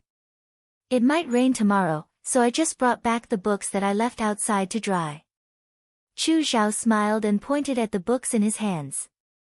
"He Yan, I see. It was probably intentional." Chu Zhao's room was really simple and crude. It was even worse than the last time he was here. Last time, he even brought a chef with him. This time, he came directly from Jiang to the Liang province guard. Other than Ing Xiang and a few attendants, Chu Zhao didn't have anyone else by his side. Therefore, he didn't live well and ate simple food. However, there were some people who could still look like a gentle breeze and bright moon in the worst environment. Chu Zhao was probably this kind of person. Not only did he not make people think that he was in a difficult situation, but he also had the air of a refined scholar. "I heard that brother he went to the South Mansion for training today." Chu Zhao walked side by side with her. "How was it? Is there anything that you can't adapt to?" "It's okay." He Yan smiled and said, "Other than the deputy commandant who doesn't like to talk much, everything is fine." Chu Zhao shook his head and smiled, "Brother he has good skills. You can adapt to anywhere." He Yan looked at him. This person always had a good temper and looked gentle and refined. He also knew that she was one of Xiao Ju's people. Her position was delicate, so she never asked about military matters. He had a good sense of propriety. Even if they were just chatting on a daily basis, this was a daily conversation that had nothing to do with anything. If it was a normal person, a normal girl, over time, she would definitely feel guilty towards him and feel that she was measuring the heart of a gentleman with the yardstick of a petty person. In addition, with Chu Zhao's appearance, this bit of guilt could easily turn into pity. If pity went one step further, it would become love. It was no wonder that he was the #1 person in the dreams of all the girls in Shuo capital. However, after looking at Xiao Ju's face too much, she would feel that this kind of gentle smile was a bit polite and that his thin figure seemed a bit too weak. He Yan felt a chill in his heart. He felt that the Hongshan people saying that a girl will always find a few people unpleasant to the eye in a month seemed to be true. For example, right now, Chu Zhao didn't do anything, but she was still being so picky. She was really being unreasonable. To prevent himself from thinking too much, He Yan asked Chu Zhao, "Brother Chu's temper is so good. You should rarely make a girl angry, right?" Chu Zhao was puzzled. "Brother He, which girl did you make angry?" This person was too sharp. He Yan half-heartedly replied, "She's not angry. It's just that when Dr. Shin saw me today, her expression was a bit strange." My friend told me. Although it was hard to say this, He Yan still said it. "Maybe Dr. Shin admires me." Chu Zhao looked at her in a daze. After a while, he laughed out loud. He had always paid attention to his appearance. This kind of behavior was already considered out of line. After laughing for a while, Chu Zhao said, "Brother He, although you look very romantic and elegant now," but, He Yan was puzzled. She wasn't that bad. Looking at Chu Zhao's laughing face, it was as if liking her was something unreasonable. After all, didn't Song Tao Tao like her very much back then? "Brother He, don't worry." Chu Zhao coughed lightly. "Dr. Shin will definitely not like Brother He. Brother He, you don't have to worry about this at all." He Yan. "Why?" "Because Dr. Shin has liked military governor Xiao for many years. She only has military governor Xiao in her heart. How can anyone else enter her eyes?" He Yan was stunned. After a while, she asked, "Dr. Shin likes military governor Xiao? Brother He doesn't know?" Chu Zhao was also very surprised by her reaction. After thinking for a bit, he said, "That's true. You're a new recruit of the Liang province guard, so you shouldn't know about these things." However, our colleagues in the imperial court all know that Dr. Shen has liked military governor Xiao for many years. The eldest miss of the imperial censor manor, if she didn't really like someone, why would she abandon her status as the eldest miss and come to this kind of bitter and cold place to be a little female doctor? Chu Xiao smiled and said, "It can be seen that she really likes military governor Xiao." He Yen suddenly understood.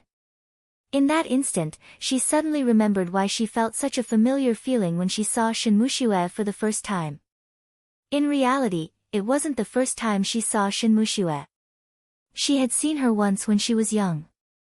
At that time, Shen Muxue was even younger than she was now, but she had already grown to be exceptionally beautiful. On the day that the students of the Xianchang Gymnasium went hunting in the mountains, the emperor personally came. All of the civil and military officials were also present. Shen Muxue, as the youngest daughter of imperial censor Shen, attracted the attention of all of the youths at that time. He Yen was also among that group of youths.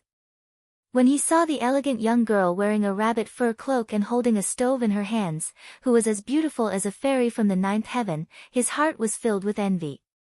At that time, Shen Muxue had always been looking at Xiao Ju.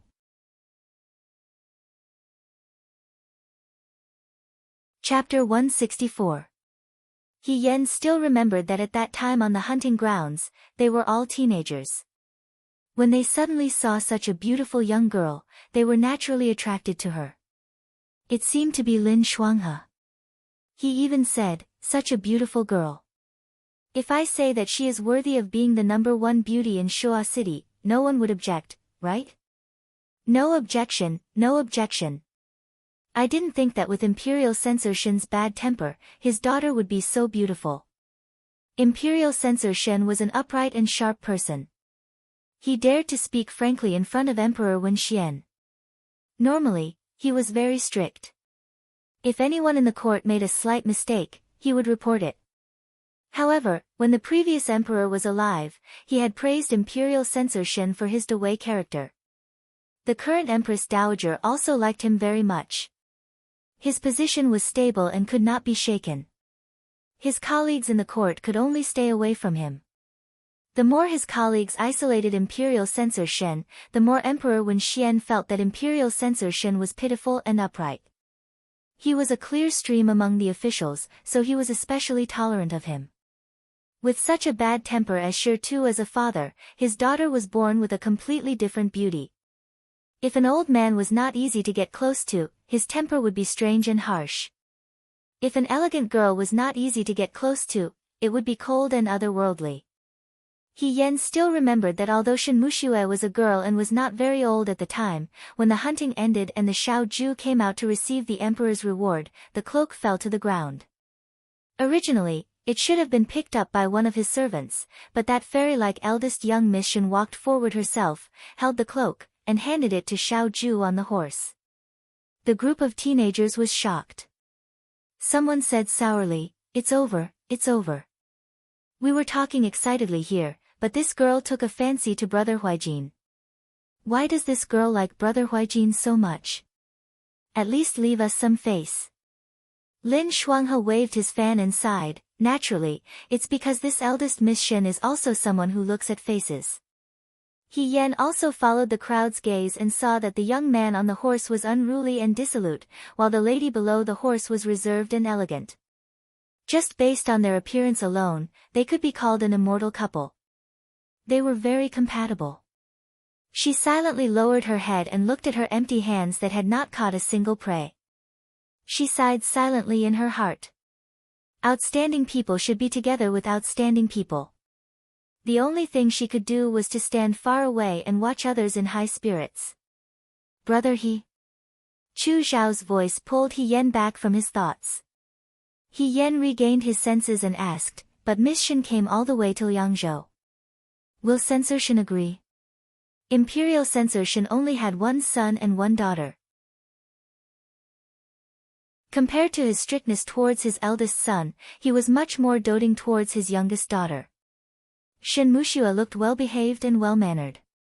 Although He Yen did not think that it was an unforgivable sin for a woman to go to the military camp, in the eyes of most people, it was a betrayal. As an imperial censor, how could Censor Shen allow his daughter to act so recklessly? Miss Shen is determined to leave. Censor Shen can't change her mind. Besides, Chu Xiao smiled, speaking of which, when General Xiao was still alive, he had a close relationship with the Shen family. Censor Shen and General Xiao were good friends. After the Xiao family's incident, Censor Shen also helped a lot. Military Governor Xiao is young and promising. Censor Shen trusts him, and... He paused. I'm afraid that he also has some thoughts of becoming in-laws with the Xiao family. He Yan's heart skipped a beat and unconsciously retorted, how is that possible? Chu Xiao looked at her as if he didn't understand He Yan's reaction, why is it impossible? The governor usually doesn't get close to women, He Yan pretended to be indifferent, he only cares about military affairs. From what I see, he doesn't have much contact with Shen Muxue. Xiao Ju was cold to everyone, and she never treated Shen Muxue well. You're a girl, Chu Xiao smiled, you don't understand men's thoughts. If there's such an excellent and gentle girl who doesn't say anything every day and silently accompanies him on his campaigns, even a cold-hearted person will be moved. Being moved will turn into pity, pity will turn into love. Since Governor Xiao didn't chase her away, it was because he felt pity for her. He Yan pursed her lips and didn't speak.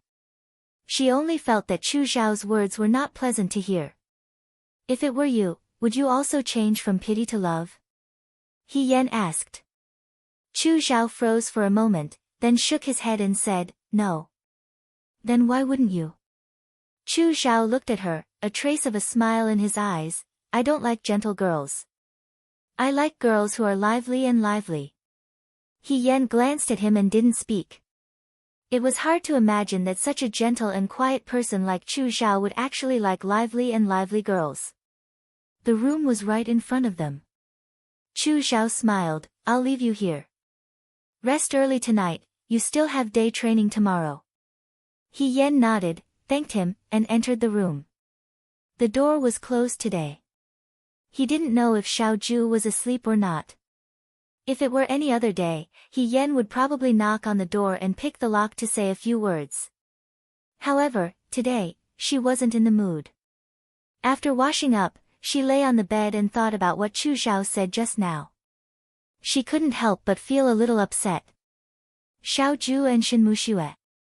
She didn't think so at first, but after hearing what Chu Xiao said tonight, she suddenly realized that there were some things she had overlooked. Why was there only one female doctor in the Liang Province Guard, Shen Muxue? She had heard Shen Han call Shen Muxue Miss Shen. Those military instructors were not only grateful to Shen Muxue, but also respected her. So it was because of this.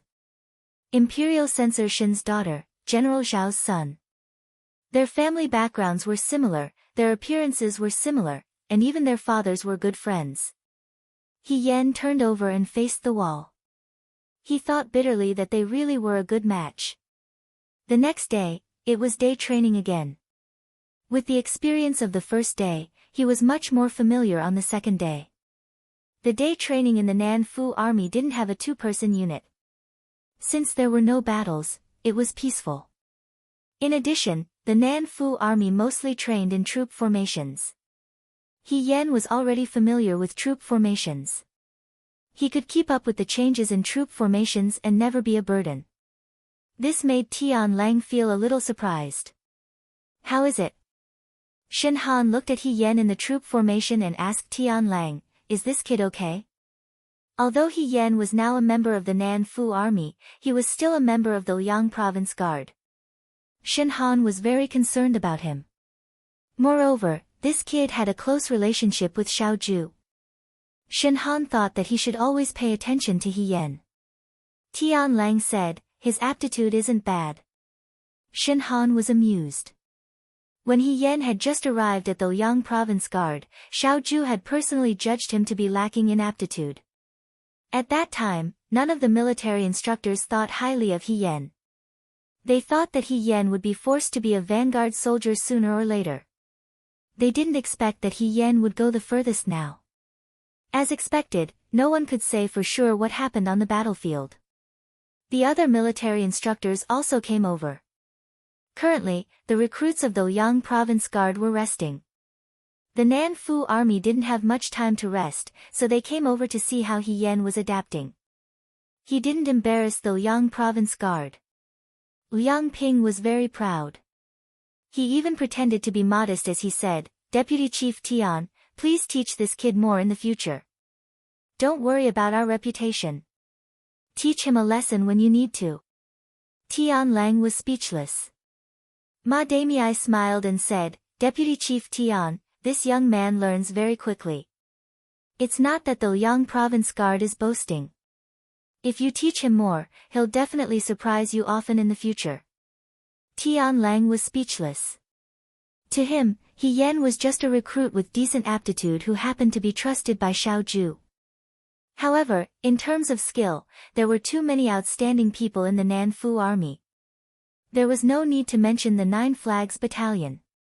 It was just that the Liang Province Guard was located in a remote area. It wasn't easy for them to find someone like this. They worshipped him like a bodhisattva. Their foresight was still limited. While they were talking, a woman in a moon-white dress walked over from afar. There was only one woman in the Liang Province Guard. Everyone greeted her, "Miss Shen." Shen Muxue walked over. She put down the basket in her hands and said, "I picked some medicinal herbs. I've already washed and dried them. I'll have to trouble the military instructors to boil these herbs into a medicinal concoction. It's the turn of spring and summer, so each soldier can drink a spoonful to ward off the cold." Shen Han hurriedly thanked her, "Thank you for your hard work, Miss Shen." He turned around and ordered someone to take the basket away. He immediately went to boil the medicinal concoction. Shen Muxue wasn't in a hurry to leave. Instead, she looked at the soldiers who were training below the training field. Her gaze fell on the small and thin figure in the group. He Yan was mixed in with them. Although he wasn't very eye-catching, it was impossible for people to ignore him. In the past few years, she had followed Xiaoju to many different places and met many different people. There were so many recruits coming and going, but only this one left a deep impression on her. Like the nimble wind, he was completely different from the people around him. That box of hand ointment, it was clearly just a box of ordinary ointment. She rarely liked things, so showing her desire was just a matter of convenience for Xiaoju. However, Xiaoju stopped her. Not long after, she found this ointment in He Yan's hands. Xiaoju rejected her because of He Yan. For a very capable youth who might become a trusted aide in the future, it was natural for her to take care of him a little more. Shen Muxue understood. However, even if Xiaoju trusted her trusted aides, Qi Wu and Fei Nu, she wouldn't be so meticulous. It was as if she was treating a girl. Thinking about it this way, Shen Muxue felt that Xiaoju treated He Yan a little too well. This was obviously Cheng Lisu's house. After Cheng Lisu left, He Yan didn't move out. For a recruit to live next to the right army's commander-in-chief, it was a little strange. Towards He Yan, Xiaoju didn't show any signs of rejection. She even acquiesced to many of his actions. It was this little bit of indulgence that made Shen Muxue feel uneasy. It was probably because a woman's mind was very meticulous and her intuition was very accurate. This time, after Xiaoju and He Yan came back, Shen Muxue felt that something was wrong. She didn't want to leave now and wanted to stay in the martial arts arena for a little longer. She said, "I boiled some in advance. You can drink it first. The medicine barrel is not far away. I'll have to trouble the instructors to find a young man to come with me to get it." Shen Han said, "It's not worth Miss Shen's trouble. I'll go with you." After he finished speaking, he informed everyone and walked away with Shen Muxue.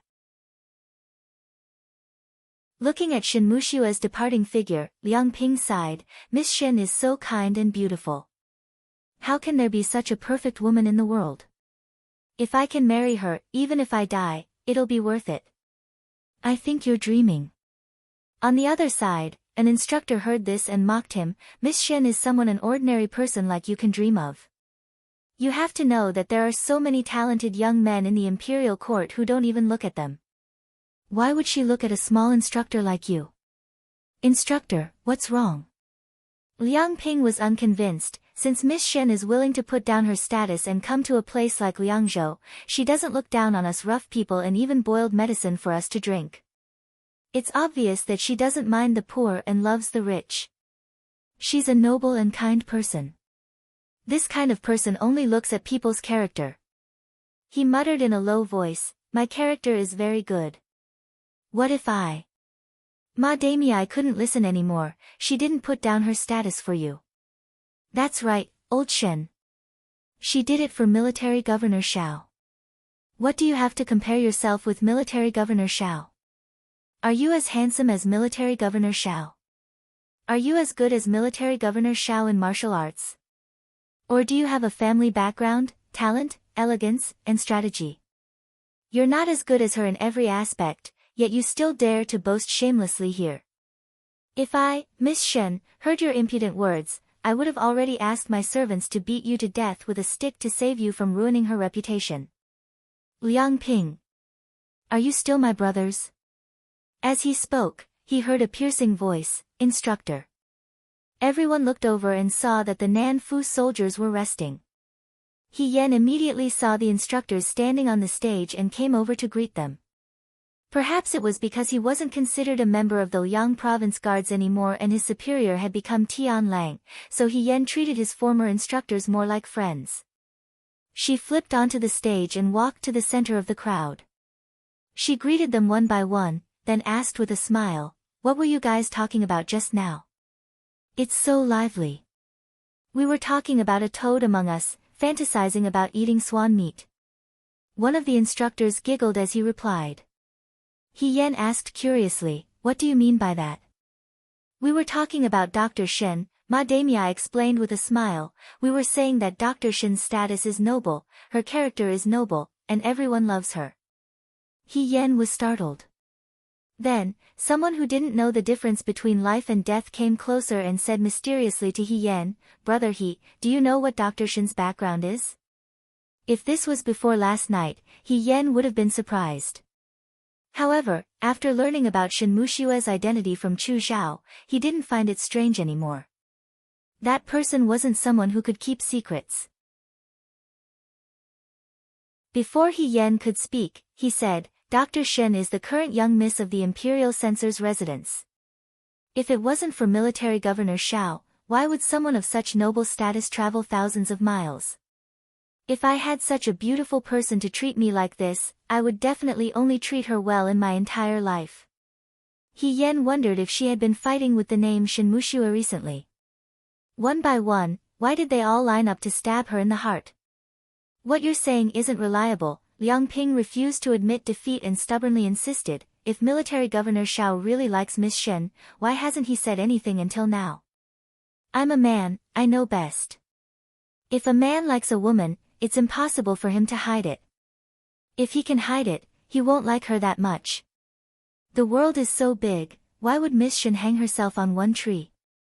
It's better to open your eyes wide and look at the people around you.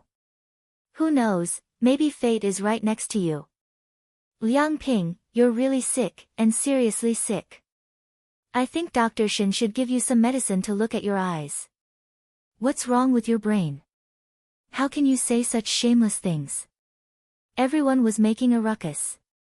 Tian Lang quietly took a step to the side. He didn't want to participate in the gossip about his superior.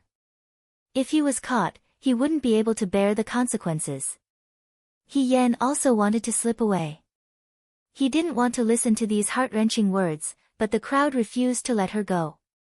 One of the instructors patted her shoulder and said, Brother He, why aren't you saying anything? You're also one of us. Why don't you say something? Isn't Dr. Shen and Military Governor Xiao a match made in heaven? Isn't old Shen overestimating herself? He Yan, everyone looked at her eagerly, as if this comment of hers was very important. He Yan braced herself. Her heart was full of unwillingness, and she forced a smile and said, Yes, Miss Shen is a socialite and beautiful, as dazzling as the spring. Military Governor Shao is like jade and gold, handsome and handsome. They're a match made in heaven. As soon as she said that, she felt so wrong that it almost overflowed. She thought to herself, who did she offend? It's fine if other people poke at her heart, but she still had to poke at herself. What about their identities? Aren't their identities very compatible? He Yen. Yes, the Commander-in-Chief of the Right Corps and Miss Censor are people of the same world. They have nothing to do with us. Brother He, you're now very trusted by the Commander-in-Chief. Who knows, when the Commander-in-Chief gets married, he might even invite you to attend the ceremony. This is something worth celebrating. Shouldn't you start saving money now and prepare a wedding gift? He Yen firmly painted the face of the person who spoke in his mind. He gritted his teeth in his heart, but on the surface, he still pretended to be calm and indifferent. Of course. This is a good thing worth celebrating. It's necessary to prepare a big gift. Everyone roared with laughter and actually started to give He Yen suggestions. When Xiaoju and Shinmuxue got married, what should they prepare as a gift? Unexpectedly, no one noticed He Yan's stiff expression. Are you all very free? A cold voice sounded behind them. Everyone turned around to look. Unknowingly, Xiaoju had arrived. Behind her was Shinmuxue and Shinhan, who was carrying a medicine bucket. Knowing that they were caught gossiping about their superior's private affairs, everyone was so scared that they kept quiet out of fear and did not dare to say a word. They still had a trace of hope in their hearts that Xiaoju probably did not hear much. Otherwise, based on his temperament, he would have stopped them the moment he heard it.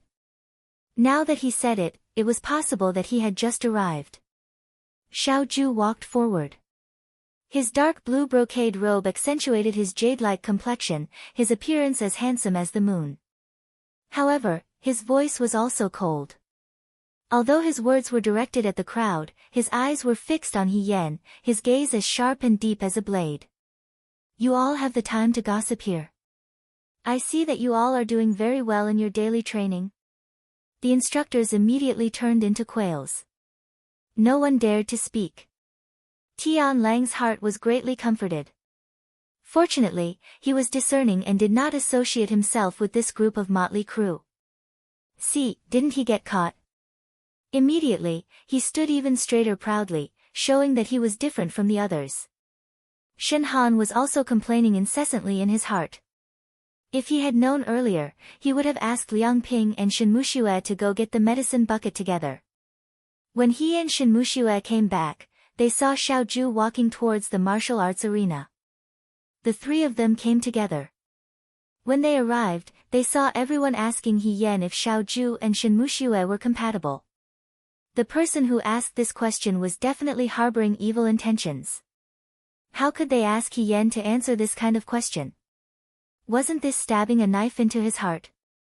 Before he could see clearly which genius asked this question, he heard He Yan's answer without hesitation. Yes, Miss Shen is a socialite and beautiful. She is as dazzling as the spring. Military Governor Shao is as beautiful as jade and as handsome as gold. They are a match made in heaven. Shinhan could immediately feel the chilliness emanating from the people around him. He carefully sneaked a glance at Xiaoju. His expression was ugly, as if his wife had been snatched away. Shinhan beat his chest and stamped his feet in his heart. Why did he always have to encounter such embarrassing situations? He had been honest and cautious all his life and had never done anything bad. Why was it so difficult? He Yen looked at Xiaoju.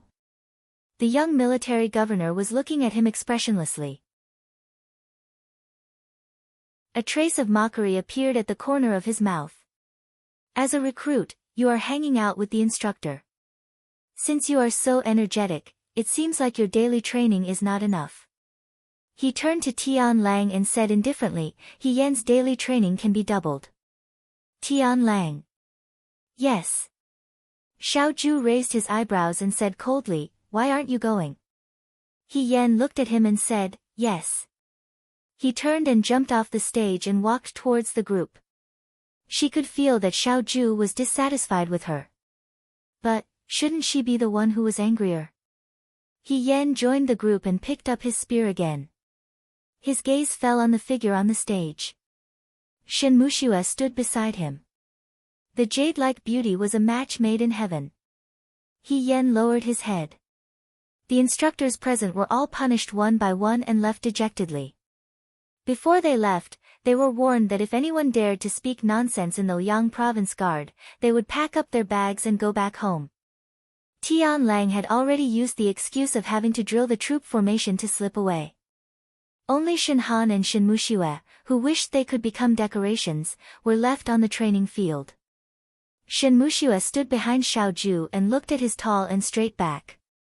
An indescribable bitterness welled up in her heart.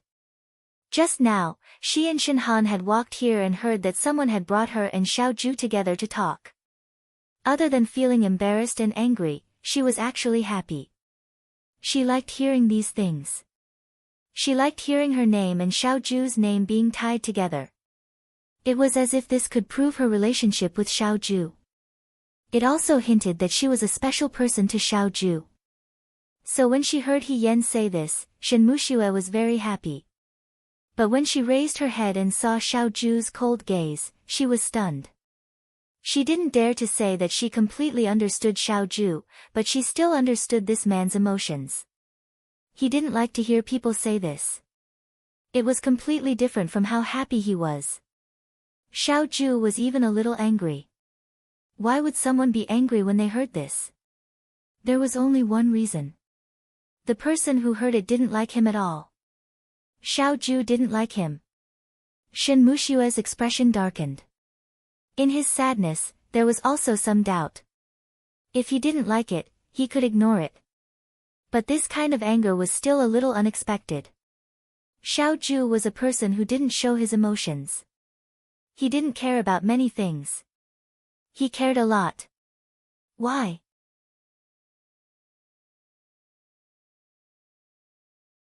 Chapter 165. The sky gradually darkened. The instructors finished drinking the medicinal concoction that was prepared for them. Ever since Lin Shuanghe came to the Liang Province Guard, Lin Shuanghe was in charge of Xiao Ju's medicinal concoction. Therefore, there was no one she could talk to. Shin Mushue stood there. Xiao Ju was focused on the Nan Fu soldiers' daily training and had no intention of talking to her. After a while, she naturally felt awkward. She was, after all, the noble daughter of the imperial censor manor. Her self-esteem was ingrained in her bones. She could give up everything to share Xiao Ju's trials and tribulations. She could give up her luxurious life as the daughter of an official and come to this harsh and cold place to be a female doctor.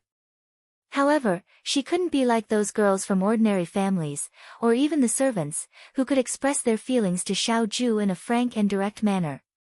Shin Mushue had always hoped that as long as she stayed by Xiao Ju's side, Xiao Ju would one day discover her good points and tell her that they were the most compatible person in the world. This was her reserved nature. She had never worried about it. After all, in all these years, Xiao Ju had many beautiful women who threw themselves at him, but he had never been moved by any of them. Xiao Ju was not interested in women. But now, Shin Mushue was confused. She had a bad feeling about some things. What if Xiao Ju fell in love with someone else before Xiao Ju saw her good points? Shin Mushue could not imagine such a scene. She picked up the empty bamboo basket and turned to leave without saying goodbye to Xiao Ju. Xiao Ju did not like to be disturbed when he was training. After all these years, she had already figured out Xiao Ju's preferences. Miss Shen. Someone called out to her. Shin Mushue raised her head. The man in front of her was wearing a wide-sleeved robe. He smiled and pointed forward. If you keep walking with your head down, you'll bump into Shi Tu. Not far away, there was a huge rock. The new recruits of the Liang Province Guard often liked to grind their swords on this huge rock and slash randomly. Now, it was full of bumps and hollows, and there were even people who had carved a mess of curses on it.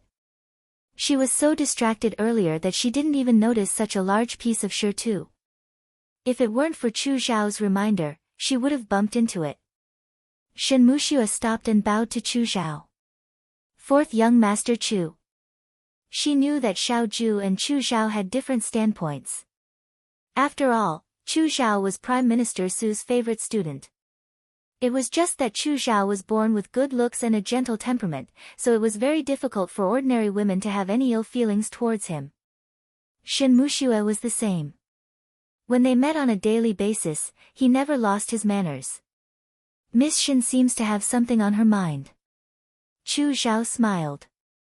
Are you worried about Military Governor Xiao?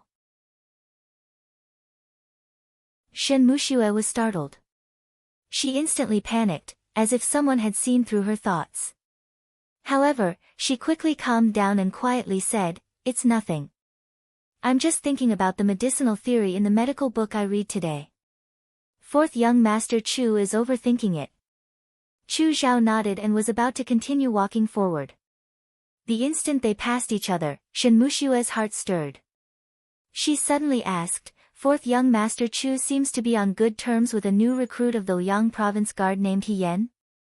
Shen Muxue had seen Chu Zhao and He Yan talk a few times. Although Chu Zhao was normally amiable and approachable, never putting on the airs of a young master from an official's family, he was definitely not an enthusiastic and talkative person. In the Liang province guard, apart from talking to that excessively beautiful servant girl, he didn't have much interaction with anyone else. However, when he talked to He Yan, his attitude was very cordial. "Brother He?" Chu Zhao paused. "Brother He is a good friend of mine in the Liang province guard. Why is Miss Shen looking for him?" Since he admitted it so directly, Shen Muxue didn't know what to ask. After a moment, she looked towards Chu Zhao. "When the Yudo sent troops to Jiang, I heard that fourth young master Chu was also there. He even stayed with the governor and the others at the Middle Cavalry Daren's residence. Fourth young master Chu is also a good friend of He Yan. Presumably, you know quite a bit about He Yan." Chu Zhao quietly listened to her speak. Shen Muxue hesitated for a moment before asking, "How is the governor's relationship with He Yan? Do they get along well?" Miss Shen's question is a bit strange. Chu Zhao's gaze swept past the woman in front of him. Shen Muxue nervously tugged at the corner of her skirt.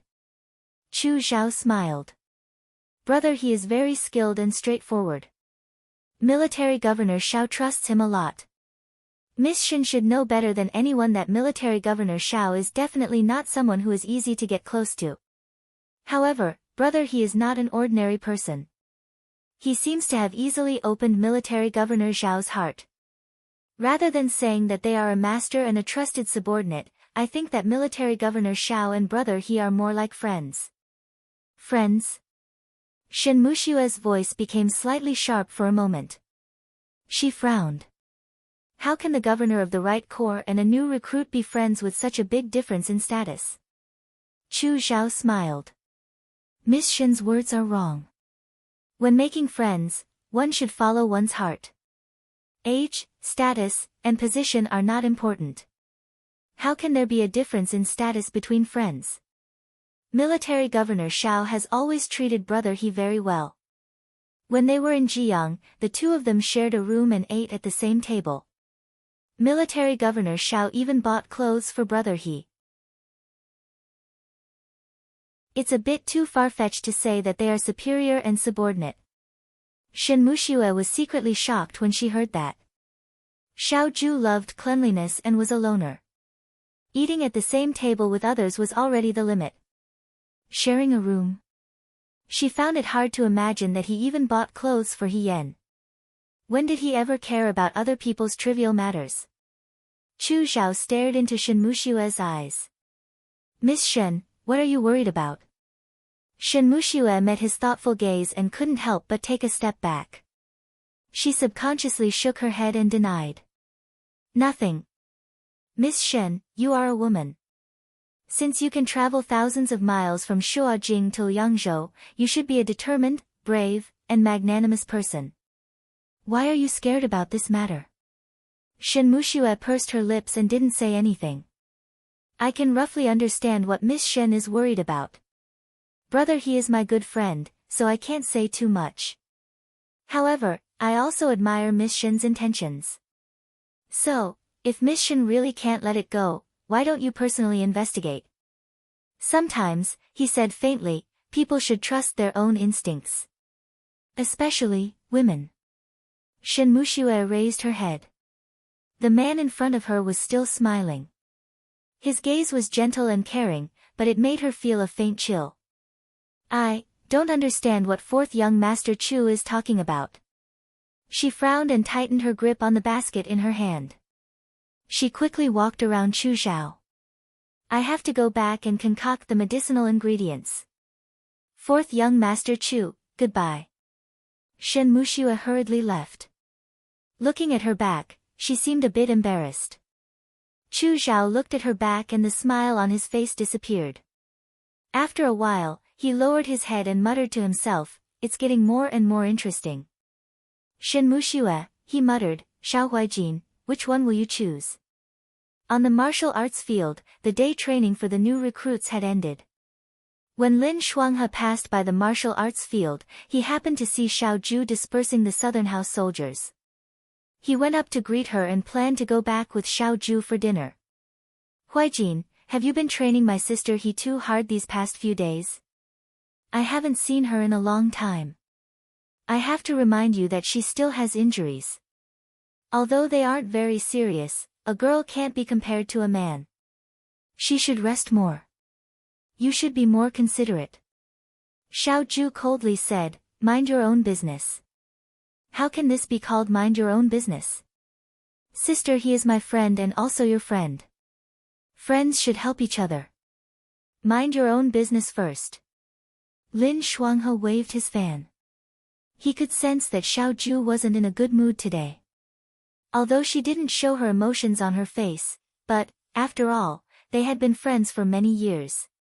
Some small details could still be detected. Just as he was about to ask, he looked up and saw someone not far away also walking forward.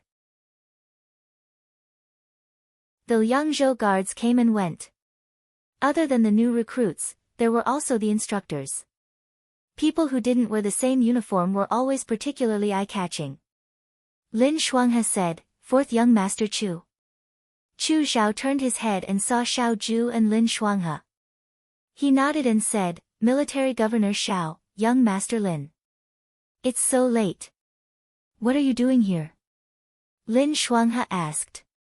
I just went for a walk by the Wulu River. I'm going back now. The weather was gradually warming up. With the heat of early summer, the Wulu River was no longer as cold as winter. It was cool and pleasant. Walking at night was indeed comfortable. Xiao Ju was as cold as ice. She didn't even bother to respond to Chu Zhao. Lin Shuanghe was a smooth talker. He couldn't make the atmosphere so stiff. However, he didn't have much interaction with Chu Zhao in the first place, so he could only try to find something to talk about. He asked Chu Zhao, fourth young Master Chu, what's that tied to your waist? Chu Zhao followed his gaze and smiled. It's just sure too. Lin Shuanghe was somewhat curious. Chu Zhao was the fourth young master of the Chu clan and Su Jingfu's favorite student. Although he didn't wear extravagant or expensive clothes, he was still very particular. He thought that Chu Zhao had a piece of jade on his waist. He didn't expect it to be sure too. Was the Chu clan about to fall? Were they that poor? As if seeing the surprise in Lin Shuanghe's eyes, Chu Zhao smiled. He untied the shirt from his waist and handed it to Lin Shuanghe. Lin Shuanghe glanced at it. It was a flat piece of shirt. It was naturally in the shape of a horse. There were traces of abrasion on the tail. It was also chiseled at the head and body of the horse. If it was made of jade, it would be interesting and lively. However, if it was made of shirt, it looked more like a toy for children to play with. There was nothing special about it. It was indeed just a piece of shirt. Fourth young Master Chu, why would you tie a piece of shirt to your body? Lin Shuanghe returned the shirt in his hand and coughed twice. This shirt is not worthy of fourth young Master Chu's status. A friend's goodwill is priceless even for shirt, Chu Xiao replied very seriously. When Lin Shuanghe heard this, a mischievous thought appeared in his heart. He smiled and looked at Chu Xiao. Fourth young master Chu, are you saying that this is a gift from a girl in your heart? His opinion of Chu Xiao had changed greatly. After all, Chu Xiao was someone that Su Pingting had taken a fancy to. No matter how powerful Chu Xiao was, he wasn't powerful enough to openly oppose Prime Minister Su. Moreover, Prime Minister Su doted on his beloved daughter the most. Su Pingting's standards were very high. There was no way she would gift a piece of shirtu to Chu Xiao. A girl who could gift something like this was most likely a daughter of an ordinary family. Chu Xiao dared to openly wear a gift from a girl other than Su Pingting. Wasn't he afraid of being discovered by the father and daughter of the Su family? He would have to bear the consequences. How could this not be admirable? Chu Xiao was stunned for a moment. He shook his head and smiled. It's not a girl in my heart. It's brother He. As soon as he said this, the surroundings fell silent. Xiao Ju's gaze fell on Chu Xiao's face. Lin Shuanghe couldn't wait to ask, you said. Brother He gave it to you? You could say so. Chu Xiao said, she was the one who carved the shirtu. Lin Shuanghe turned pale with fright. Despite all his precautions, He Yan still fell for her. She was even willing to give him shirtu. It was clear that she liked it very much. However, she couldn't be blamed for this. She was at the age where she was experiencing her first awakening of love. Who could resist the attack of a gentle and kind beautiful young master? If it was someone else, it wouldn't be a big deal. However, in Lin Shuanghe's opinion, Chu Xilan wasn't a good match. Not to mention the mess that Chu Xilan's father, Chu Linfeng, had in his courtyard, Su Pingting alone was difficult to deal with. After all, He Yan didn't have any status or background. If Su Pingting wanted to find a reason to deal with He Yan, it would be a piece of cake. If Chu Xiao really cared about He Yan, the best thing to do would be to stay away from him. However, if he didn't hide it, wouldn't He Yan become a live target for Su Pingting to find trouble with? Moreover, Chu Xiao knew that He Yan was a woman. For a moment, Lin Shuanghe, who had always been kind to others, looked at Chu Xiao with hostility. Who was Chu Xiao? He noticed Lin Shuanghe's sudden hostility, but his expression didn't change. He looked at Xiao Ju. The young master's dark blue brocade robe had a layer of coldness to it under the night sky. His figure was tall and handsome, and his eyes were dark as he looked at Chu Xiao indifferently. There seemed to be a sharp edge to his gaze. He smiled and cupped his hands. I've arrived at my room. I won't disturb Military Governor Xiao and young Master Lin. See you tomorrow. As he spoke, he turned and walked in another direction. This Chu Xilan doesn't seem to have good intentions. Lin Shuanghe looked at his back and muttered. He seemed to have come for He Yan. The lights in the room were lit again. Xiao Ju changed his clothes and sat down at the table. During the day, he watched the training of the new recruits in the training field. At night, he had to read the military books sent from the capital. Lin Shuanghe sat at the side and looked at him. Not long after, he went out and came back in with a plate of preserved fruit. He quietly placed it on Xiao Ju's table. Xiao Ju looked at him. Today, the kitchen here made some. Since you like it, you should eat more. Xiao Ju frowned. What's this? Plums. Lin Shuanghe slapped his thigh and said seriously, don't you like to eat sour things? These were just picked and haven't been pickled yet. They're as sour as you want them to be. After a moment of silence, Xiao Ju said, take them away. Lin Shuanghe stood up straight and waved his fan. I'm not leaving. Xiao Huijin, Chu Xilan has already said so. How can you sit still? If you don't act now, Chu Xilan will kidnap Mimi He. It's only a matter of time. The young man replied indifferently, it has nothing to do with me. You, me, and Mimi He went through life and death together in Jiang City. Even if we don't have feelings for each other, we still have loyalty. You and I both know what kind of person Chu Xilan is. We're all men. Even a fool can see what he wants. Chu Xilan can't get rid of Su Pingting, but he wants Mimi He to keep thinking about him. You don't know this, but when I was in Jiang, Mimi He loved Chu Xilan but couldn't get him. She even told me that she doesn't want to get married in this lifetime. Tell me, how much sin has this person committed? Xiao Ju lowered her eyes. Her gaze flickered, but she didn't stop Lin Shuanghe from continuing. He doesn't have the ability to marry her, but he still wants to seduce her. I think this person's conduct is improper. Lin Shuanghe said, my Mimi He is a bit stupid, but she's skilled and loyal. She's also pretty. Other than her family background being a bit ordinary, she's no worse than anyone else. She's such a good girl. We can't let Chu Xilan ruin her. Other than me, you're the only one in the Yangzhou guards who can compete with Chu Xilan. Go and lure Mimi He back. Then we can discuss this matter at length. Xiao Ju sneered. What kind of person do you think I am? I know. You've been wronged. Lin Shuanghe patted his friend's shoulder. But think about it. If Chu Xilan continues to be so unscrupulous, sooner or later, something will happen. Don't you dare say that Su Pingting doesn't have people by his side. Once the news gets back, Mimi He will be in big trouble. I can't just stand by and watch. You can't either. In any case, you two used to pretend to be husband and wife. How can you be so heartless? The more he spoke, the more he went overboard. Xiao Ju said, if you say any more nonsense, I'll have someone send you back to Shuajing tomorrow. Lin Shuanghe choked and sighed. I've said everything I need to say. If you don't do anything, I will. I can't let Su Pingting bully my Mimi He for nothing. After he finished speaking, he waved his hand and left. The room quieted down again.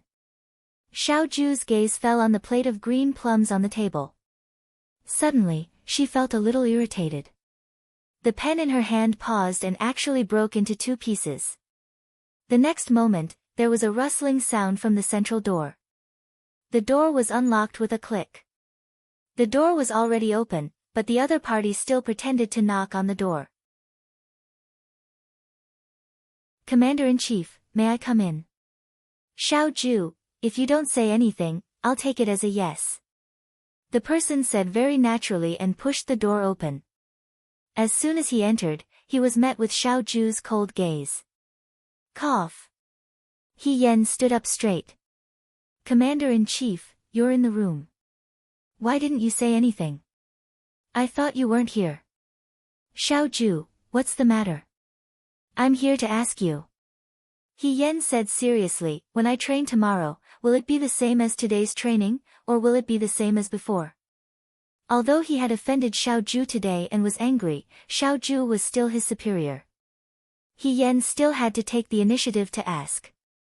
If you have enough stamina, you can even increase it by 5 times. Why did it sound like her anger had not subsided and was getting worse? He Yen thought for a while and felt that it was better not to provoke Xiao Ju today. He nodded. I understand. Commander-in-Chief, rest early. I still have something to do, so I won't disturb you. After he finished speaking, he was about to leave. Are you very busy? Xiao Ju sneered. What is it?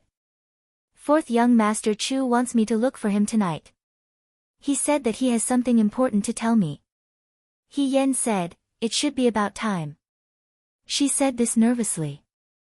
In fact, He Yen was not sure what Chu Xiao wanted to talk to her about. When Ing Xiang came, he said it in a very serious manner, so no one dared to underestimate him. Xiao Ju looked up at him.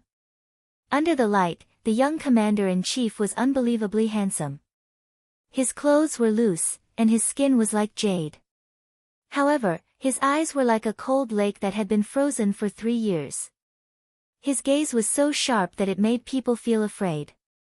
His voice was very calm, but there was a slight hint of anger. You're not allowed to go.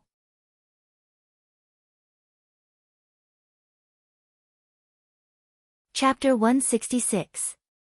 You're not allowed to go. He Yan was stunned. After a moment, she asked, why? Xiao Ju looked at her and curved her lips.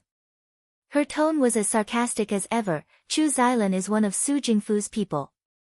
He has ulterior motives for staying in the Liang province guard. You're too close to a spy. Do you also want to become one of Su Jingfu's people? This was a serious accusation. He Yan repeatedly denied it. I'm not. Xiao Ju snorted coldly and ignored her. Commander-in-Chief, of course I know that fourth young Master Chu has a special identity. He Yan's attitude was very sincere. I promise that the things we talk about on a daily basis do not involve any of the secrets of the Liang Province Guard. Furthermore, I don't know any of the secrets of the Liang Province Guard. If fourth young Master Chu really has the intention of probing military affairs, I will avoid him. In her previous life, she was especially sensitive in this aspect. Xiao Ju really didn't need to worry about this. Furthermore, He Yan continued, if he really has ulterior motives for staying in the Liang Province Guard, I might be able to get some information out of him by getting close to him like this. It'll be beneficial to us. Xiao Ju glanced at her, you're so stupid. I'm afraid that before you can get anything out of him, you'll be exposed first. He Yan, perhaps Jiang Jiao was wrong. There were more than just women in the world. Men also had a period of time every month when they were extremely irritable and didn't like anyone. In any case, Xiao Ju wouldn't let her go today. He Yan sighed inwardly and could only say, all right, Commander-in-Chief, then I won't go look for him. However, I still need to inform fourth young Master Chu's servant girl. Otherwise, it wouldn't be good to miss an appointment for no reason. Ying Xiang had spoken very seriously when she came. She hoped that there really wasn't anything urgent. Xiao Ju's expression was calm, no need. In any case, you won't be seeing each other in the future. He Yan, Xiao Ju was a very straightforward person. It was getting late. Ying Xiang came in from outside and closed the door. She walked to the man in front of the window and said in a low voice, fourth young master, the light in Miss He's room is off. He should be resting. When Chu Zhao heard this, he didn't look angry. He just shook his head and smiled. As expected. It should be military governor Xiao who didn't allow it. Ying Xiang said, but he didn't even give us a heads up before breaking the appointment. That's really, don't worry. Chu Zhao looked at the thrush hanging in the birdcage in front of the window. The bitter cold land actually became much more beautiful because of him, as if he had returned to the bustling countryside of Shuajing. He teased the bird for a while, then turned around and said, the more nervous Xiao Huijin is, the more it proves one thing. He Yan is very different to him. The lamp on the table swayed gently, and his voice disappeared into the darkness. She will become Xiao Huijin's weakness. The next day, He Yan went to the practice field for his daily training as usual. Xiao Ju was also present. Because Xiao Ju's mood was truly abnormal these past few days, He Yan didn't dare to slack off and trained especially hard. When it was noon and it was almost time to rest, suddenly, Shen Han and a few others hurriedly ran over from the Liangzhou Guard recruits. They ran to Xiao Ju's side and said, Governor, people from the capital have come. These words were a bit loud, but the southern mansion soldiers didn't move. He Yan felt that it was a bit strange. Why would the capital suddenly come to the Liangzhou Guard?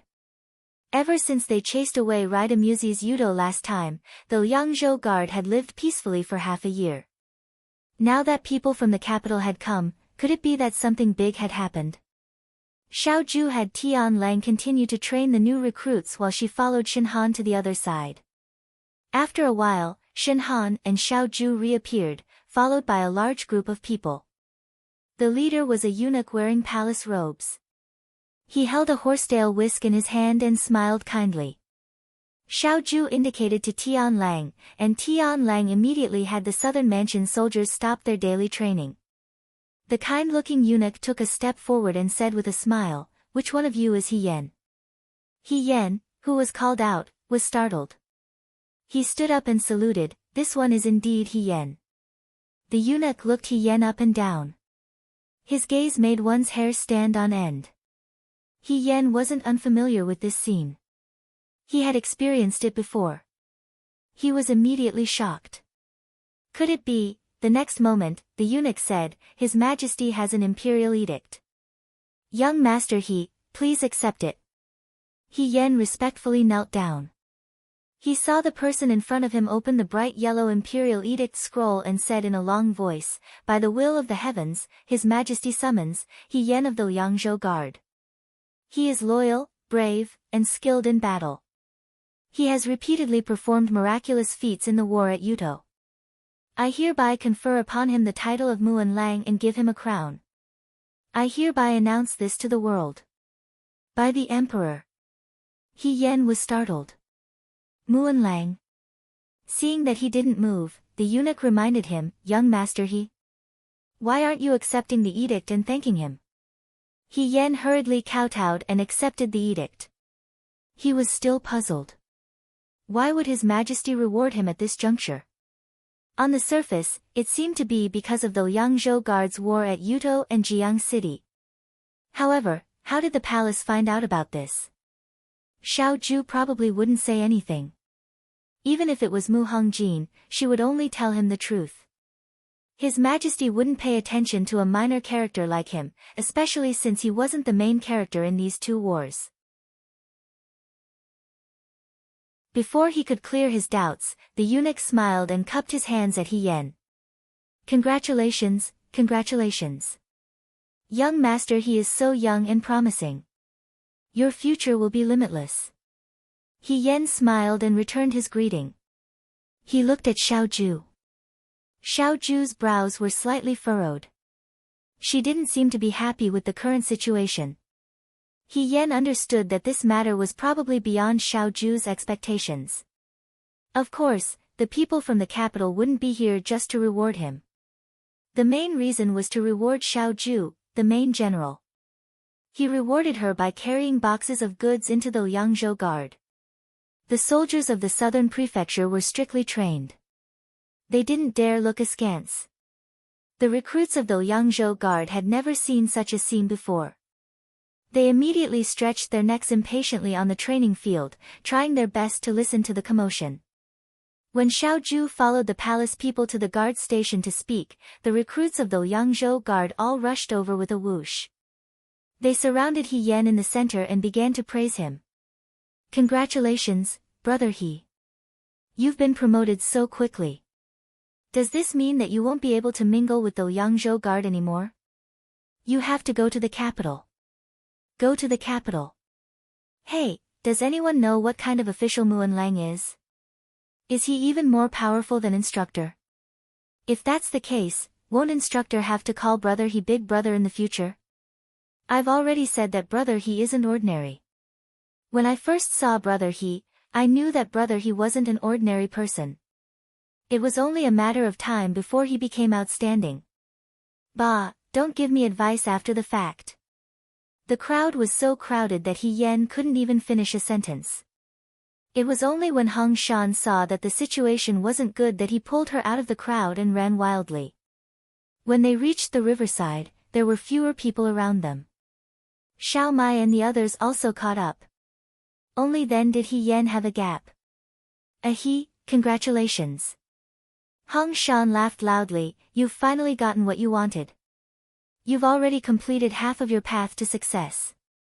Huang Xiong twirled the prayer beads around his neck, it's already very fast. What kind of bullshit luck is this? Wang Ba wasn't satisfied, did you feed the higher-ups some kind of bewitching potion? Jiang Jiao smiled, brother He fought for this step by step. In a place like Jiang, one mistake and you'll lose your life. Since you're willing to risk everything, you deserve this kind of reward. But, Xiao Mai looked at He Yen, He Gu doesn't seem very happy. Everyone looked at He Yen. When the Liangzhou Guards were fighting for the flag, He Yen acted as if he couldn't wait to immediately enter the 9 Flags Battalion and make a name for himself. Now that he was promoted to an official, he didn't seem happy at all. In fact, he even looked a little worried. Shi Tu asked, what happened? He Yan forced a smile, nothing, I just can't believe it. Ha, Wang Ba sneered, this is called a beggar who picked up money and went crazy with joy. What's there to be unhappy about? Don't be so pretentious. He Yan didn't say anything. In fact, she wasn't unhappy. She just felt a little strange. When she was Hirufei in her previous life, she relied on herself to fight for her merits step by step. That was why she knew how difficult it was to be promoted. Now that she was suddenly promoted to an official, it didn't make sense at all. Moreover, it just had to be Muan Lang. It was hard not to think about it. Maybe she should ask Xiaoju about the inside story. After talking to Hong Shan and the others, He Yan planned to go back to Xiaoju and ask her what happened. Before they arrived at their residence, they saw Shen Muxue and Xiaoju in the courtyard in front of the house. The two of them stood under a tree. Shen Muxue was talking to Xiaoju. Not long after, Shen Muxue bent down and picked up a piece of silk cloth from a box on the ground. Among the gifts bestowed by the emperor, there were probably precious fabrics. Unfortunately, Xiaoju didn't have a family and Shen Muxue was the only girl in the Liang province guards. Naturally, these fabrics were given to Shen Muxue. Shen Muxue seemed to be very happy. She held the silk cloth and thanked Xiaoju. Ever since He Yan met Shen Muxue, this girl had always been cold and indifferent. She was like a fairy who couldn't be approached. Now that she was smiling brightly at Xiaoju, He Yan stopped in her tracks. Her legs seemed to weigh 1,000 pounds and she couldn't take another step forward. She hesitated. She wanted to wait for the two of them to finish talking before going forward. Suddenly, she heard a voice, why aren't you going over? He Yan turned around. Chu Zhao was standing in front of her. He looked at her with some confusion. It's not an urgent matter. There's no harm in going over later. He Yan said half-heartedly, why is Brother Chu here? I'm here to find you. Chu Zhao glanced at the two people under the tree and then looked at He Yan, since brother he isn't in a hurry, why don't you take care of me first? He Yan thought about it and said, that's fine too. She turned her head and walked in the opposite direction of Xiaoju with Chu Zhao. She asked, Brother Chu, are you looking for me for something urgent? It seems that brother he is really busy with your daily training. You were so busy that you forgot about our agreement last night. Even now, you still haven't remembered. He Yan suddenly understood. She originally wanted to remember today. Who knew that after the imperial edict came down, she would forget about Chu Zhao? Hearing this, she apologized, I'm sorry. I unknowingly fell asleep last night. Today, I wanted to apologize to you, but it's just a joke. Don't take it to heart, Chu Zhao smiled, you're going to be an official today. Of course, you should be happy. He Yan's footsteps paused, you also know. I found out yesterday. Seeing He Yan's confused expression, Chu Zhao said, the people from the capital already sent me a letter yesterday. They said that they would arrive today. I came to find you last night to tell you about this. Thinking that you would suddenly be conferred, I thought it would be better to give you a heads up in advance so that you wouldn't be at a loss. I didn't think that you would fall asleep. However, looking at brother he, you're still calm after being promoted. It seems that I worried too much. You said that the people from the capital sent you a letter yesterday? He Yan looked at him, why did they tell you? Even Xiaoju probably didn't get the news in advance. Because, Chu Zhao looked into her eyes and smiled slightly, I was the one who asked His Majesty to confer brother he as an official. It was actually him. Even though He Yan had many guesses, she never thought of this possibility. She only asked, why is brother Chu doing this? Chu Zhao continued to walk forward and said softly, when we were in Jiang City, you and I both personally saw the ferocity of the Yuchuo soldiers. Beside the canal, brother he gave me clothes that could resist water and fire. I was very grateful. War was cruel, but brother he was not afraid at all. I saw brother he's bravery and fearlessness. Before this, I also heard about Brother He's fierce battle with Muzi. For the great way to have a hero like Brother He, it is the great way's fortune. I don't know why Military Governor Shao is not willing to promote you, but I think that if I can help Brother He build a career, I am very willing to help. These words didn't sound like there was anything wrong with them, but for some reason, He Yen still felt that it was strange. After thinking, she said, but Brother Chu's actions really surprised me. You don't look like you're happy about being promoted? He asked. I was just at a loss for a moment. Chu Zhao looked at her. After a moment, he smiled. I thought you would be very happy. After all, after becoming an official, you are one step closer to Military Governor Shao. Since you like him, you don't have to always be distressed about your status. He Yen almost choked on her own saliva. She suddenly looked at Chu Zhao. What did you say? Brother He, don't you like Military Governor Shao very much? Chu Zhao smiled gently and touched his nose. Otherwise, you wouldn't have to be so sad when you saw Dr. Shen and Military Governor Shao together just now. I didn't. He Yen instinctively retorted. Chu Zhao smiled but didn't say anything. He didn't force her to answer, but he also didn't go along with her words. For a moment, He Yen was very depressed. She wondered if she had missed many details in the past few days. How could she see clearly all of them? Lu Buwang, Lin Shuanghe, and even Chu Zhao. Was she so obvious? She had clearly been very restrained, polite, and cautious. Chu Zhao looked into the distance. In fact, Military Governor Shao may not necessarily not have you in his heart. After all, with Military Governor Zhao's temperament, he has already taken care of Brother He a lot. He Yen asked, do you think so? If Brother He wants to know Military Governor Zhao's feelings, it's actually very simple. Chu Zhao smiled and said, I can help you sound him out. How do you want to sound him out? He Yen was puzzled. The man in front of her suddenly approached her. He Yan's back was against a tree.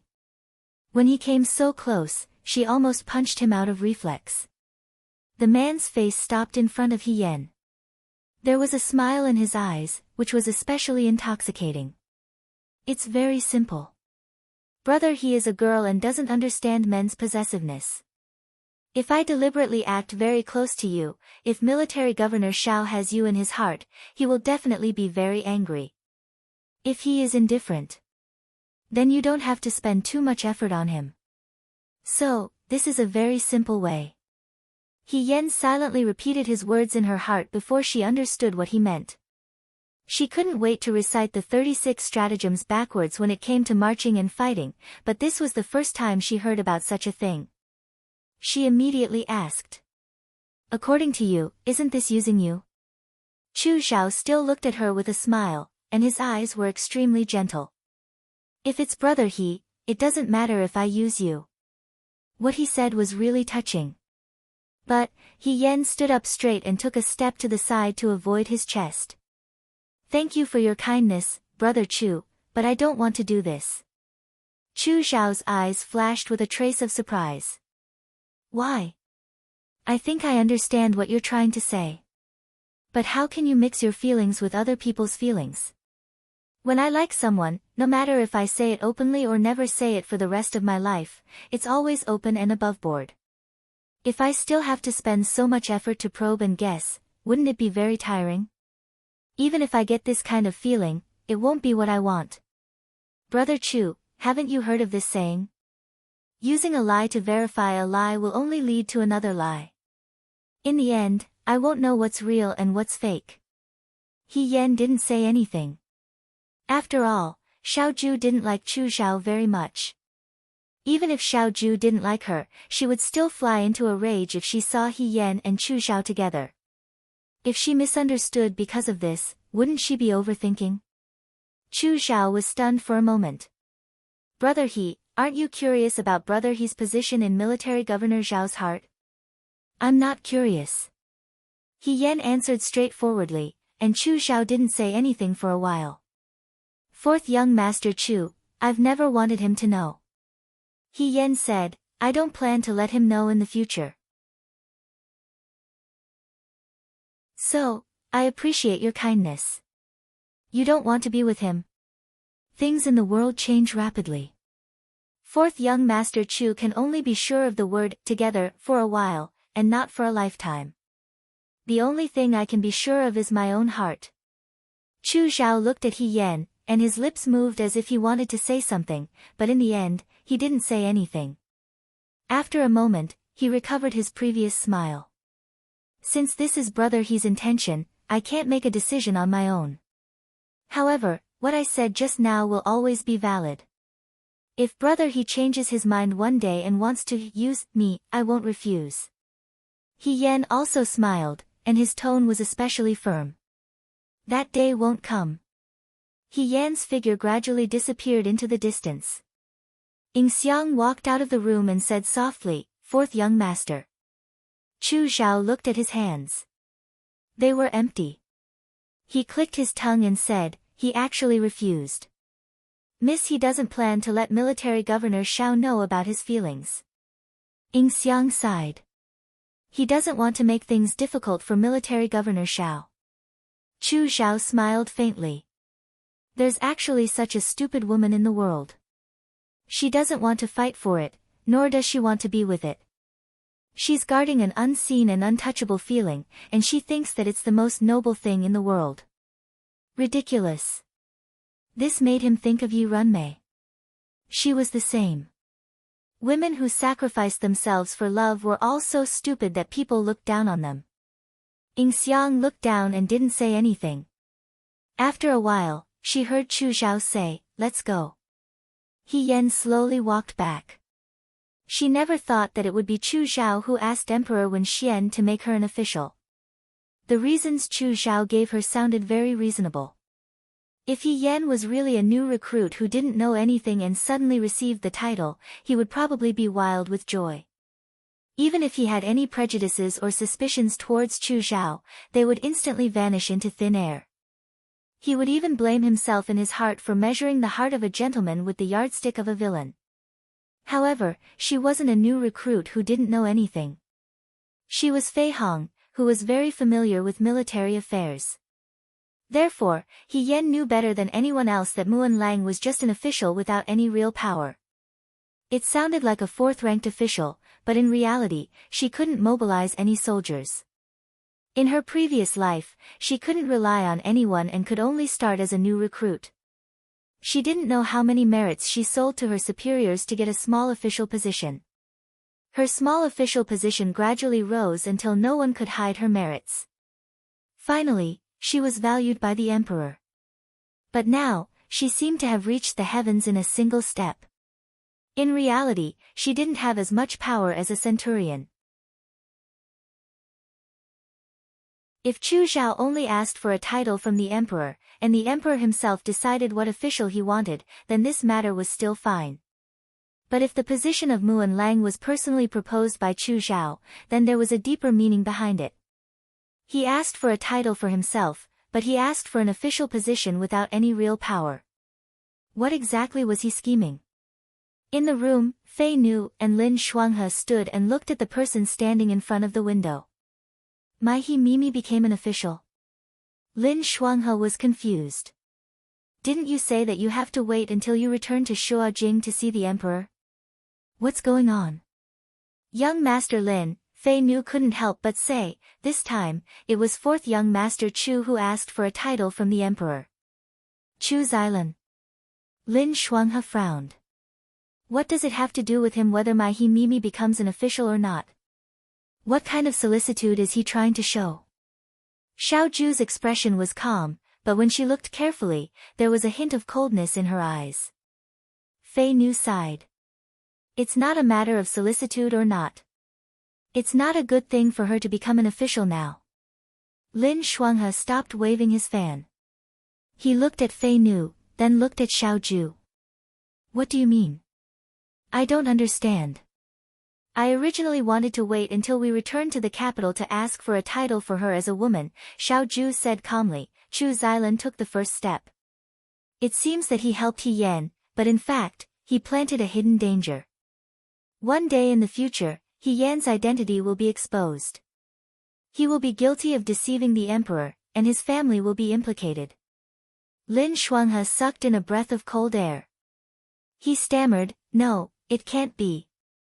Didn't Chu Xilan already know about Mimi's identity as a woman? It's been such a long time.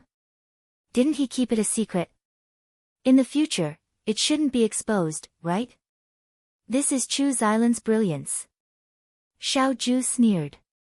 "He only wanted to deal with me. He Yan was just a tool that could be used." Chu Xiao did keep it a secret for He Yan.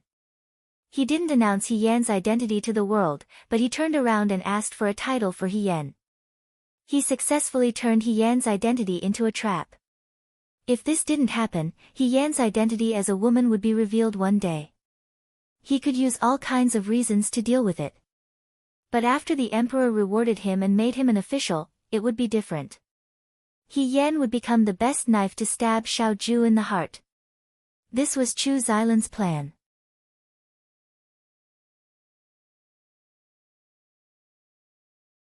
Chapter 167.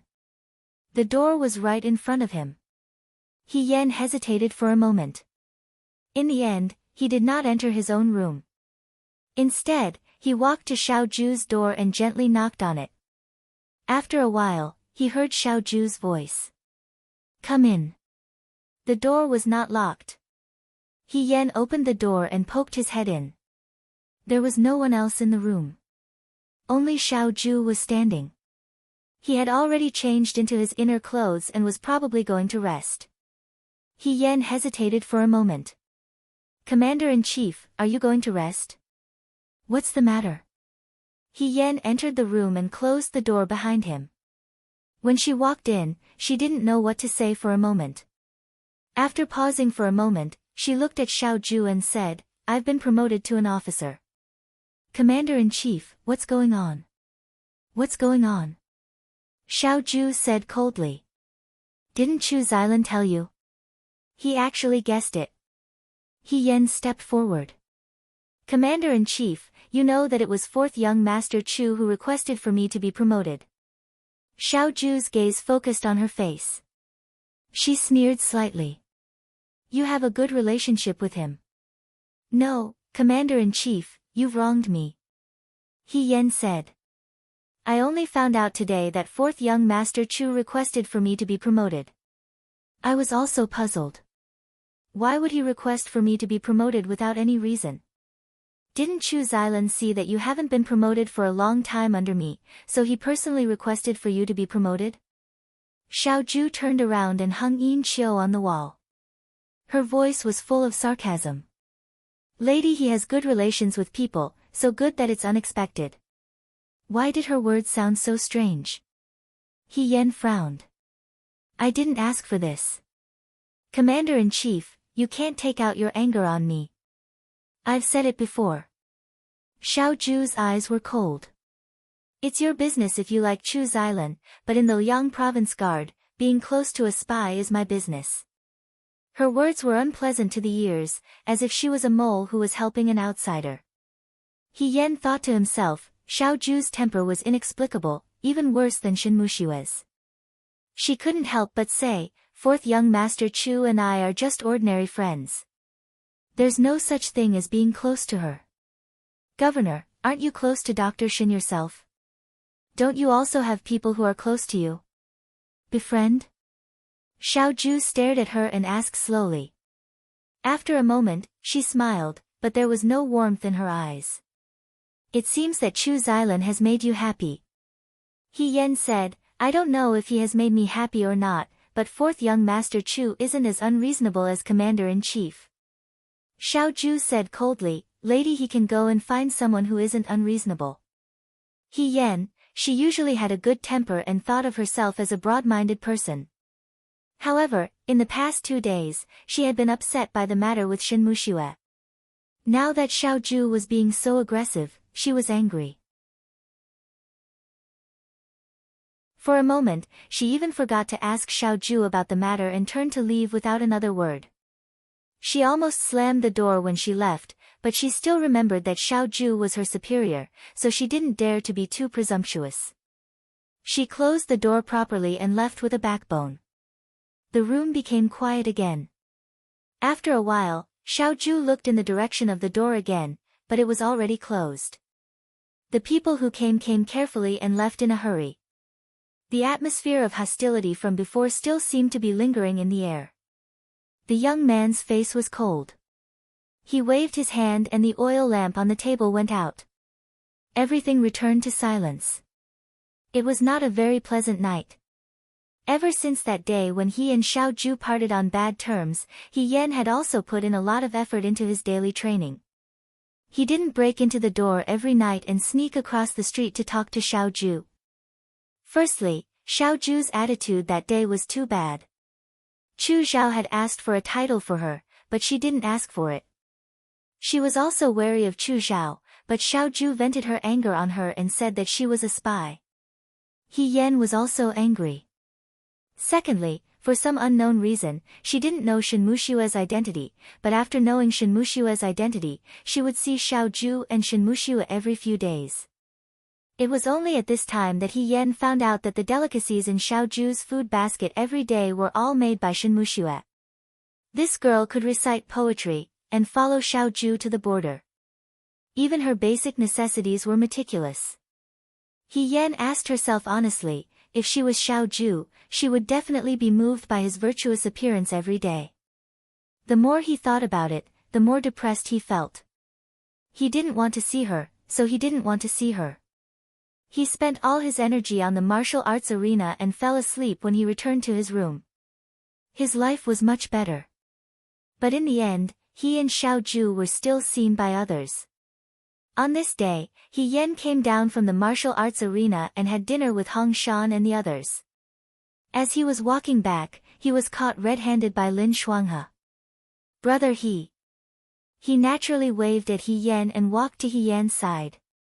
"Recently, I've been wondering why the Liang province guard is so big.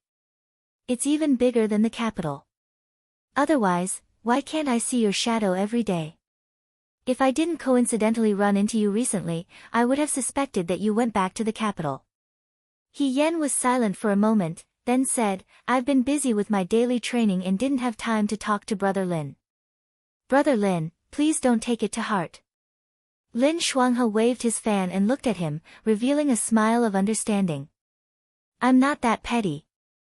"But younger sister he said in a low voice, "you and Huijin had a fight, right? Usually, when I went to look for him, you were there 5 out of 10 times. When I went to look for him these past few days, tsk, the lock on his door was rusty. How long has it been since you went to sit in his room?" He Yan scowled coldly. "What sit? I'm not that familiar with him." "You really had a fight?" Lin Shuanghe was stunned. "Haven't you always had a good temper? How did you get serious with Xiao Huijin?" He Yan had been suppressing a bellyful of anger these past few days. When he heard this, he said, "How would I know how I offended him?" "Brother Lin, do you men have a period of time every month when you don't like someone? Do you throw a tantrum whenever you feel like it? There's no reason for you to make trouble for no reason." Lin Shuanghe rubbed his chin. "I only know that when a woman has her period every month, she'll be irritable and her temper will be rough. I don't know if men are the same. What kind of new illness is this?" He gave He Yan a sidelong glance. Come. Tell me, how did Xiao Huijin make trouble for no reason?"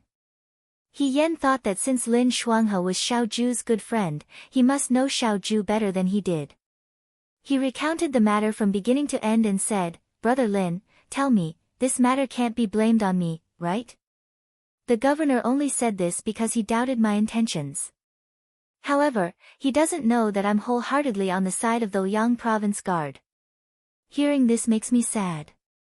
Lin Shuanghe closed his fan and stared at He Yan without saying anything. His gaze was particularly strange. He Yan felt his hair stand on end from his stare. He frowned and asked, "Brother Lin." Little sister Lin Shuanghe said in a low voice, do you think that Huijin became suspicious of you because you were too close to Chu Xilan, and because Chu Xilan might be a spy for the Liang province guard? He Yan said, that's right. Then have you thought of other reasons? Lin Shuanghe guided him patiently. He Yan asked, what reasons? For example, don't look at this matter from the perspective of a superior and a subordinate. Instead, look at this matter from the perspective of a man and a woman. Then, Lin Shuanghe lowered his voice and said mysteriously, could it be that Xiao Huijin saw that you were too close to Chu Xilan and, as a man, got jealous? The surroundings fell silent. Lin Shuanghe observed He Yan's expression. After a while, He Yan reached out and touched Lin Shuanghe's forehead. Brother Lin, are you sick? I think that you shouldn't stand here and feel the wind. Instead, you should go look for Dr. Shen. Lin Shuanghe, ? Look at me. He Yan pointed at himself. Then look at Dr. Shen. Do you think that the governor will get jealous because of me? He Yan said, I'm afraid that in the governor's eyes, there's no difference between you, me, and Shen Jiaodou. Maybe he's jealous, but it's like a friend being snatched away by someone else. It has nothing to do with the feelings between a man and a woman. She spoke with such certainty that Lin Shuanghe, who had always been eloquent, was left speechless for a moment. After a while, he said, what you're saying is wrong. What do you mean by looking at you and Dr. Shen? I think you're very good. I've seen all kinds of flowers. My words carry weight in Shuajing. He Yan shook his head and smiled. Am I better looking than Dr. Shen? Lin Shuanghe, well, is my family background more precious than Dr. Shen? I treat military governor Xiao like a pearl or a treasure. I don't hesitate to travel thousands of miles to fight alongside him. Lin Shuanghe, he struggled to refute, you can't say that. You also have your strengths. He Yan smiled. Then, Brother Lin, tell me, what are my strengths? Lin Shuanghe said, you're generous. You're loyal and you value friendship. You're good at fighting, your temperament is straightforward, and you're never shy. You're passionate, strong, and you can fight. If these aren't strengths, then what are? He Yan looked at him. Brother Lin, what you've said is true. Shen Jiaodou, Qi Wu, Fei Nu, and most of the recruits in the Yangzhou Guard are like this. Can we say that the governor also admires them? Lin Shuanghe didn't know how to respond. He Yan suddenly felt tired. He originally wanted to help his friend test this girl's feelings. Now, let alone test her, he didn't believe that Xiao Ju had any other feelings for her. What else could he say? This girl looked as bright and cheerful as a little sun, but why did she have such low self-esteem? It was as if she had never been treated well by anyone. She didn't even want to believe that she was favored in the slightest. Didn't they say that her father, Wu Sanguan, loved He Yan very much? A girl who had grown up being pampered was confident and proud. She definitely wouldn't be like this. Lin Shuanghe thought that this matter couldn't be rushed. If he wanted to change He Yan's mind, he had to find the reason first. He was afraid that He Yan would continue to be entangled in this matter, so he changed the topic. Forget it, let's not talk about this. It's all because I saw that the atmosphere between you and Huijin wasn't right these past few days. That's why I wanted to be a peacemaker. You have to know that it won't be long before we leave the Yangzhou Guard. If we continue to be so distant and cold on the road, how uncomfortable would that be? He Yan was stunned. Leave the Yangzhou Guard?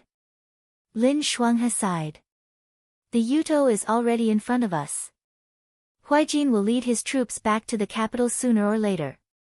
No matter how much Prime Minister Su struggles, His Majesty won't let Huijin stay in the Yangzhou Guard forever. The capital can't be left unprotected. The Yuto is already in front of us, what do you mean? Brother you still don't know? I only found out this afternoon. You were probably training at the time. I reckon that the news will spread throughout the entire Liangzhou Guard tomorrow. While we were dealing with the Yudo in Jiang, the Yudo's other army had already launched an attack on Huayuan. His Majesty sent General Feihong to meet them in battle and ordered us to defend Huayuan. This news was too shocking. For a moment, He Yan didn't know which one to be shocked by first.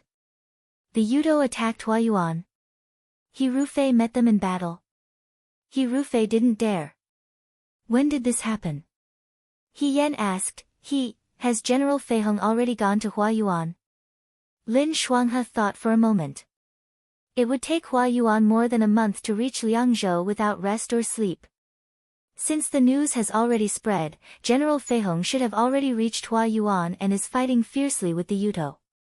He saw that He Yan's expression was unsightly and thought that He Yan was worried about the situation in Huayuan. He comforted him, "You don't have to worry. General Feihong brought 150,000 Fuyue army with him. He won't lose no matter what. Moreover, that's our Dewei's General Feihong. He Rufei is as famous as Xiao Huijin.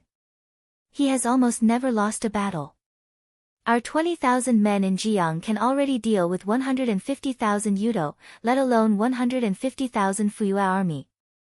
You also know that General Feihong is best at arranging troops and winning with fewer troops." He Yan didn't say anything. Lin Shuanghe looked at him strangely. Brother He. He Yan came back to his senses and looked at him. He said word by word, "Brother Lin, in the next few days, if there's news from Huayuan, can you inform me immediately?" "Of course." Lin Shuanghe spun his fan. "This isn't some military secret. If news from Huayuan comes, the entire Liangzhou Guard will know about it sooner or later." "But why are you so nervous? You're sweating. Weren't you calm when we were in Jiang City and in such a disadvantageous situation? Could it be?" He moved closer and stared at He Yan. "You." He Yan's heart skipped a beat, but his expression remained calm. "What? You don't trust General Feihong?" Lin Shuanghe said seriously, "Although you're closer to Huijin, it's normal for you to favor your superior more. However, other than the fact that General Feihong likes to wear a mask and act mysterious, he's a first-rate expert in war. There's no doubt about that. You don't need to be so worried. If he didn't have any real skills, His Majesty wouldn't have appointed him as a general." He Yan didn't have the heart to listen to Lin Shuanghe's comforting words. He just said a few perfunctory words and left in a hurry. Lin Shuanghe looked at He Yan's back and muttered strangely, if He Rufei was here and saw his skills being doubted like this, he would probably vomit blood. He Yan didn't know whether He Rufei would vomit blood or not. She hurried back to her room and looked at the tightly shut door. She put her hand on the lock several times, but withdrew it every time. How was she going to tell Xiao Ju? He Rufei was a fake. Because the real General Feihong was in the Liang Province Guard. Huayuan was so far away from the Liang Province Guard. His Majesty had already dispatched the Fuyue army, so the Liang Province Guard's southern Fufu army couldn't leave the city without permission. Moreover, how was she going to convince Xiao Ju to bring the southern Fufu army to Huayuan? Was she going to say that He Rufei's 150,000 Fuyue army couldn't defeat the Yudo? She was afraid that as soon as she said that, she would be arrested as a spy. He Yan grabbed the tea on the table and took a sip. The tea was already cold, but it calmed her down a bit. She never would have thought that Emperor Wen Xian would send He Rufei to Huayuan. Back then, ever since He Rufei replaced her as General Feihong, other than occasionally showing his face in the capital's martial arts practice field, He Rufei had never truly led troops into battle again. This was because after the Western Chang and the Southern Barbarian Rebellion, the Dewei was peaceful and prosperous and didn't need to use troops. However, He Rufei had asked Emperor Wen Xian for permission, saying that he had been seriously injured in the last battle and hoped to stay in Shuo to recuperate. Since He Rufei had asked to stay in Shuo, Emperor Wen Xian was more than happy to oblige. Other people thought that He Rufei was smart and retreated in the face of danger. However, He Yan knew that young master he couldn't lead an army into battle. All these years, Hirufei had been recuperating outside of Shuo. She knew that Hirufei was good at fighting. Perhaps in order to be worthy of being General Feihong, he had read a lot of military books. However, there wouldn't be two identical Lees in the world. Strategies, military strategies, and habits couldn't be changed. He could fool them for a while, but he couldn't fool them forever. Hirufei's trusted aides would immediately realize that Hirufei was different from her when they went to the battlefield. Hirufei must have been worried about this, which was why he didn't lead an army into battle. However, the appearance of Yuto had disrupted all the peace. Hirufei was forced to go into battle. Then, what would he do? Yen thought about this. For some reason, she had a bad feeling about this. She knew that Hirufei couldn't lose the battle. With so many Fuyue army, if he lost, it would tarnish General Feihong's reputation. With the cunning He family, they wouldn't let go of the benefits in their hands. However, if he won, he would be suspected by General Feihong's trusted aides. If Yen was near Hua Yuan right now, she would immediately rush to the battlefield. Unfortunately, she was far away in Liangzhou. Hirufei might have already crossed swords with the Yuto. She was deeply worried and sick at heart, but she didn't have the strength to do anything. Yen told herself to calm down. There must be a way to solve this problem. The most important thing right now was to find information about Hua Yuan and then make plans. Just as Lin Shuang has said, the news of the Yuto entering Hua Yuan spread throughout the entire Liangzhou Guard the next day. The men of the Liangzhou Guard were all fired up. One after another, they said, those Yuto came to the Liangzhou Guard once before.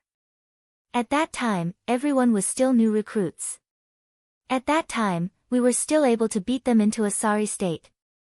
Now, we've already surpassed the past. If the Yuto comes again, we'll be able to catch them all in one fell swoop. That's right. Instructor, can we go to the battlefield and fight Yuto? We also want to fight Yuto. Shinhan said coldly, what are you all arguing about? There'll be plenty of opportunities for you to fight in the future. Right now, train seriously. Yen stood among the Nanfu soldiers and looked at the eager Liangzhou Guard recruits. A trace of worry flashed through his heart. Shinhan's words weren't without reason. The Yuto weren't probing, they were wantonly attacking. Their target was Dawei. Since they were going to fight, whether it was Hua Yuan, Liangzhou, Shuojing, or Jiang, as long as it was within Dawei's territory, how could they escape? He just didn't know how the Yuto in Hua Yuan were doing. 2 more days passed like this. In the afternoon, everyone was training in the martial arts field. Just as they finished their training and were about to eat, they saw a horse galloping from the end of Mount Baiyue. After a while everyone was eating, a new recruit squeezed out of the crowd and shouted, did everyone know? General Feihong won the Battle of Hua Yuan. Won? It's true. As expected of General Feihong. Those Yuto are just paper tigers. They only look strong. They couldn't defeat our commander-in-chief in Jiang, and they can't defeat General Feihong in Hua Yuan. As long as the 2 of them are in Dawei, let alone 1 Wutua kingdom, even 10 Wutua kingdoms would be useless. Everyone laughed heartily. They were all Dawei's men. When the news of victory came, they all felt proud. For a moment, excited laughter filled the air. Wang Ba took a bite of his mantou and snorted. 150,000 Fuyue army. If I were there, I could win too. Hong Shan exposed him. Then why didn't you become a general? Wang Ba was about to retort when Yen put down her bowl of porridge and stood up. Ahigo. Xiao Mai looked at her. I'm going out for a while. Yen put the mantou in her mouth. I'll come back later. She passed through the crowd and quickly left. Brother what's wrong? Jiang Jiao asked. Huang Xiong drank his porridge. I'm going to the toilet. Yen walked very quickly, leaving the recruits holding bowls behind her. She couldn't hide the surprise in her heart. Hirufei actually won. This seemed reasonable. Since he had accepted the general's order, Ru Fei should have made thorough plans. Although she didn't spend much time with Ru Fei, through various events, such as the Ding Yi incident, she could tell that Ru Fei was a meticulous person who knew how to plan ahead. In order to prevent his identity from being exposed, Ru Fei would definitely think of ways to not be discovered. Perhaps after He Yan became Lady He, or even before, he had already tried his best to get closer to the identity of General. But why did she still feel uneasy in her heart? Lin Shuanghe and Xiao Zhu spent every day together, so he should be the first to know this news. He should know a thing or two about the specific situation of this battle. He Yan just walked to the front of the courtyard. Before she even stepped in, she saw Lin Shuanghe talking to Shen Han with a letter in his hand. Lin Shuanghe sighed. So, Hua Yuan won, but it was a Pyrrhic victory. Many people died. In General Fei Hong's military career, this should be the first time this has happened. It's said that there was a Yudo spy in the military.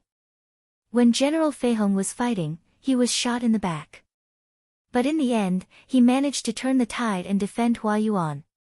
He Yan's footsteps paused. Spy. The Fuyue army was strictly disciplined. How could there be a spy? Even if there was a spy, Ru Fei was a general. How could he come out unscathed? He Yan would never believe that Ru Fei was able to turn the tide of a desperate crisis. Also, what did he mean by, many people died? At this time, Lin Shuanghe spoke again. Speaking of which, I used to be classmates with General He. Although he can be a little stubborn sometimes, he's not a bad person. After suffering such a blow, he must be feeling very sad. Shen Han sighed. After all, they were all his trusted subordinates who had been by his side for many years.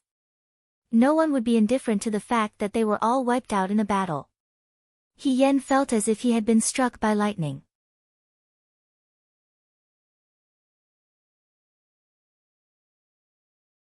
Chapter 168. His trusted aides were all wiped out. He Yan's mind went blank for a moment.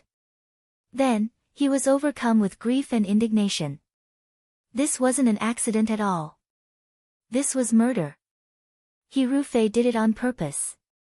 She was afraid that during the battle in Hua Yuan, he had already given himself away. Perhaps before he was discovered, he had already decided to eliminate the source of the problem. Since the He family could kill her, who was still related by blood, Ru Fei could also use the same method to kill his trusted aides, who were not related by blood. Anger made her entire body cold. Her body trembled slightly, and her eyes turned red in an instant. She couldn't help but tighten her grip on the branch, and the branch was crushed into two pieces. The sound alarmed the people who were talking. Lin Shuanghe and Shen Han turned around and saw He Yan. Lin Shuanghe asked curiously, "Brother He, why are you here?" He was about to walk forward when He Yan took a step back. He knew that he couldn't speak properly with Lin Shuanghe right now. Instead, he would be discovered. He hurriedly said, "I still have something to do. I'll leave first." He turned around and left. Lin Shuanghe stopped in place. After a while, he turned around and looked at Shen Han. "Did you hear Brother He's voice just now? It sounded like he was about to cry, right?" Shen Han. Perhaps young Master Lin heard wrongly. Did he hear wrongly? Lin Shuanghe carefully thought back. No matter how he looked at it, he felt that He Yan's voice just now was a bit strange. It sounded like he was about to cry. At this moment, Xiao Zhu and Fei Nu walked in from outside. When they saw Shen Han and Lin Shuanghe standing in the courtyard, they frowned slightly. "Why are you standing here?" "We came to talk to you about something." Lin Shuanghe asked, "Didn't you see Brother He when you came in?" "He Yan." Xiao Zhu said calmly, "No." As she spoke, she entered the house. Shen Han saluted Lin Shuanghe. He still had to go to the martial arts arena. Lin Shuanghe followed Xiao Zhu into the house while Fei Nu stood at the side. He closed the door and turned around to look at Xiaoju, who had taken off her cloak. Huijin, are you still in a cold war with my sister He? Xiaoju glanced at him. I'm not as bored as you. Then why did my little sister He look like she was about to cry? Lin Shuanghe muttered to himself, then looked at him. You should treat my little sister He better these few days. I don't know what happened between her and Chu Xilan, but I can tell that she's been in low spirits these days. My little sister He has an inferiority complex deep in her heart. She loves Chu Xilan but can't have him. If you continue to be so cold to her, she's still a little girl. It's inevitable that she'll be sad. Lin Shuanghe winked at Fei Nu, hinting for Fei Nu to follow up with a few words. Isn't that right, Fei Nu? Fei Nu stood straight and pretended not to hear him. He Yan had an inferiority complex in his heart. There was no one more arrogant and conceited than He Yan in the Liang province guards. The word inferiority complex had nothing to do with He Yan. He didn't know how Lin Shuanghe could tell. When Xiaoju heard this, her expression became even colder. A trace of mockery appeared at the corner of her mouth. That's Chu Xilan's business. Lin Shuanghe thought to himself, why are they all so stubborn? Thinking about it carefully, He Yan couldn't be blamed for not believing that Xiaoju was interested in her. With Xiaoju's cold and emotionless attitude, even if it was Lin Shuanghe, he would also be suspicious. How was this like liking her? They were more like enemies. If you don't have anything else to say, you can leave first, Xiaoju said. I have something to say to Fei Nu. He was going to get down to business. Lin Shuanghe didn't dare to disturb him. He said, okay, you guys talk. I'll leave first. I'll come find you later. After Lin Shuanghe left, Fei Nu locked the door and walked to Xiaoju's side. Commander-in-Chief, the battle in Huayuan, it's a reenactment of the Battle of Mingshui, Xiaoju interrupted him. Fei Nu was silent for a moment. There doesn't seem to be any problems, but it can't stand up to scrutiny. General Feihong brought 150,000 soldiers and horses. With his past military achievements, it shouldn't have been such a tragic victory. Not only that, the young man leaned back in his chair and narrowed his eyes slightly. His hand was extremely white as he touched the teacup in front of him. He said lightly, his trusted lieutenants all died in battle. There's no such coincidence in the world. General Feihong's trusted aides were all lieutenants who had followed him through bloody battles and killed their way out of mountains of corpses and seas of blood. It wasn't their first time on the battlefield. Although there was a spy, it was still possible to deceive others, but it was still a bit difficult to deceive them. Moreover, with the Battle of Mingshui as a precedent, looking at the Battle of Huayuan now, he felt that there were loopholes everywhere. Young master, do you think, rather than an accident, it's more likely to be silenced? Xiaoju replied lightly. Fei Nu was silent. If it was to be silenced, what was the reason for it? For example, in the Battle of Mingshui, Xiao Zhongwu and his trusted aides didn't survive. But now He Rufei was still alive. He Rufei wasn't one of the targets. Then, what secret did He Rufei want to hide? That was why she killed all of her trusted aides. What was the secret that He Rufei wanted to hide? Xiaoju looked down.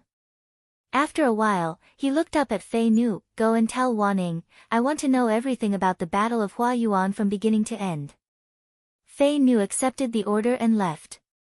Xiaoju leaned back in his chair, his gaze falling on the swaying branches in front of the window.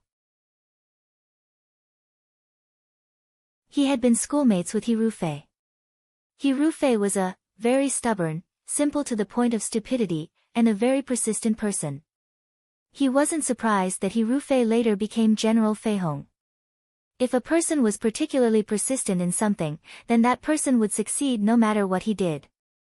But Xiaoju still doubted that He Rufei would kill his trusted aides for many years for some secret. This wasn't like the He Rufei of the past. But nothing was absolute. People's hearts were fickle. Perhaps He Rufei had changed a long time ago. He Yan had been sitting by the Wulu River. It was already late at night. Ever since she heard from Lin Shuanghe that He Rufei's trusted aides had all died in the Battle of Hua Yuan, she had left the crowd. There was no one by the Wulu River, so she could sit here and vent her emotions. When she was He Rufei's trusted aides, they were all brothers who had survived with her on the battlefield step by step. They had gone through life and death together, so their friendship was deeper than others.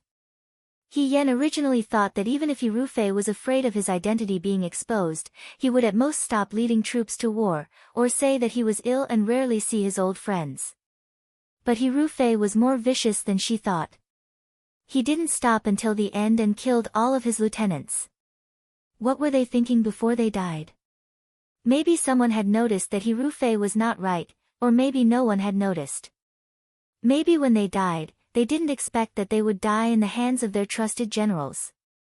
They didn't die under the butcher's knife on the battlefield, but died under the ugly and treacherous strife of their own people. How absurd, how unreasonable. Pa! The whip fell heavily on the huge rock in front of her, breaking a corner of the too. He Yan fiercely lashed out with the long whip in her hand, as if she wanted to vent all of the grief and anger in her heart. Her voice spread far and wide on the empty riverbank. She didn't know how much time had passed until the whip struck the huge rock. The colorful tassel hanging on the wooden handle was sent flying. He Yan stopped to catch her breath and looked at her hands. She didn't feel it when she was venting, but now, her hands were full of red marks. She finally felt tired. She put away the long whip at her waist and walked over to the colorful tassel that had been sent flying to the side. Half of the colorful tassel was in the river, while the other end fell into the too. He Yan bent down to pick it up and saw that the small pomegranate flower had been broken in half. He Yan stared straight at the pomegranate flower that had been broken in half. In an instant, her mind was filled with memories of the past when she celebrated with her brothers in the military camp with a smile. She couldn't help but feel sad. She sat down on the ground and buried her head in her arms. She couldn't help but sob softly. She rarely shed tears for herself, but now she couldn't pretend that nothing had happened. The sun didn't kill Boren, but Boren died because of her. For a moment, guilt, self-blame, sadness, and anger intertwined. Other than crying in pain, she couldn't think of anything else. In the wilderness, there was only the low sound of the wind. The wind was cold, colder than the snow in the desert. Someone's footsteps sounded. At first, it was only light, but later, it stopped a few steps away from her. The cold voice almost blended into the night. He called He Yan by her name. He Yan. He Yan didn't have time to wipe away her beautiful tears. She subconsciously raised her head and turned to look. The young man was wearing brocade clothes and green boots. He was handsome and beautiful. His bright black eyes were fixed on her, and his expression was indifferent. Commander-in-Chief. He Yan reached out and wiped away the tears on her face. She said as if nothing had happened, "Why are you here?" He Yan didn't say anything. His gaze fell on He Yan's palm. He Yan was still holding the colorful tassel in her hand. Half of the tassel was exposed. After a moment, Xiaoju looked away and asked, "Why are you crying?" He Yan's heart shrank. She wanted to find a place where there was no one around to vent. She didn't expect Xiaoju to come here. What was this? She couldn't tell the truth, but the colorful tassel in her hand reminded her. He Yan thought for a moment and said, My tassel is broken." I was anxious. Afraid that Xiaoju wouldn't believe her, He Yan opened her palm and showed her the broken pomegranate flower. "Look, it's broken in half. I'm afraid it can't be repaired." She was still dressed like a teenager. Her eyes were red. The last time she looked like this was when Lu Buwang passed away. He Yan was definitely not a person who would cry because of a colorful tassel. For a moment, Lin Shuanghe's words floated in Xiaoju's ears. "My sister, he has an inferiority complex deep in her heart. She loves Chu Xilan but can't get him. You're still a little girl after all." It's inevitable that she'll be sad. She loves but can't get him. Yes, as early as the last time Chu Xilan stood her up on Mount Baiyue, she had already seen He Yan's depressed look. He Yan saw the young man in front of her walk up to her and lean over to look at her. His eyebrows were very beautiful and he was very close to her. He Yan felt inexplicably afraid. The young man's voice was also calm. He said, "Do you like her so much? No matter how sad you are, you still want to persist." He Yan widened her eyes slightly. What did he mean by that?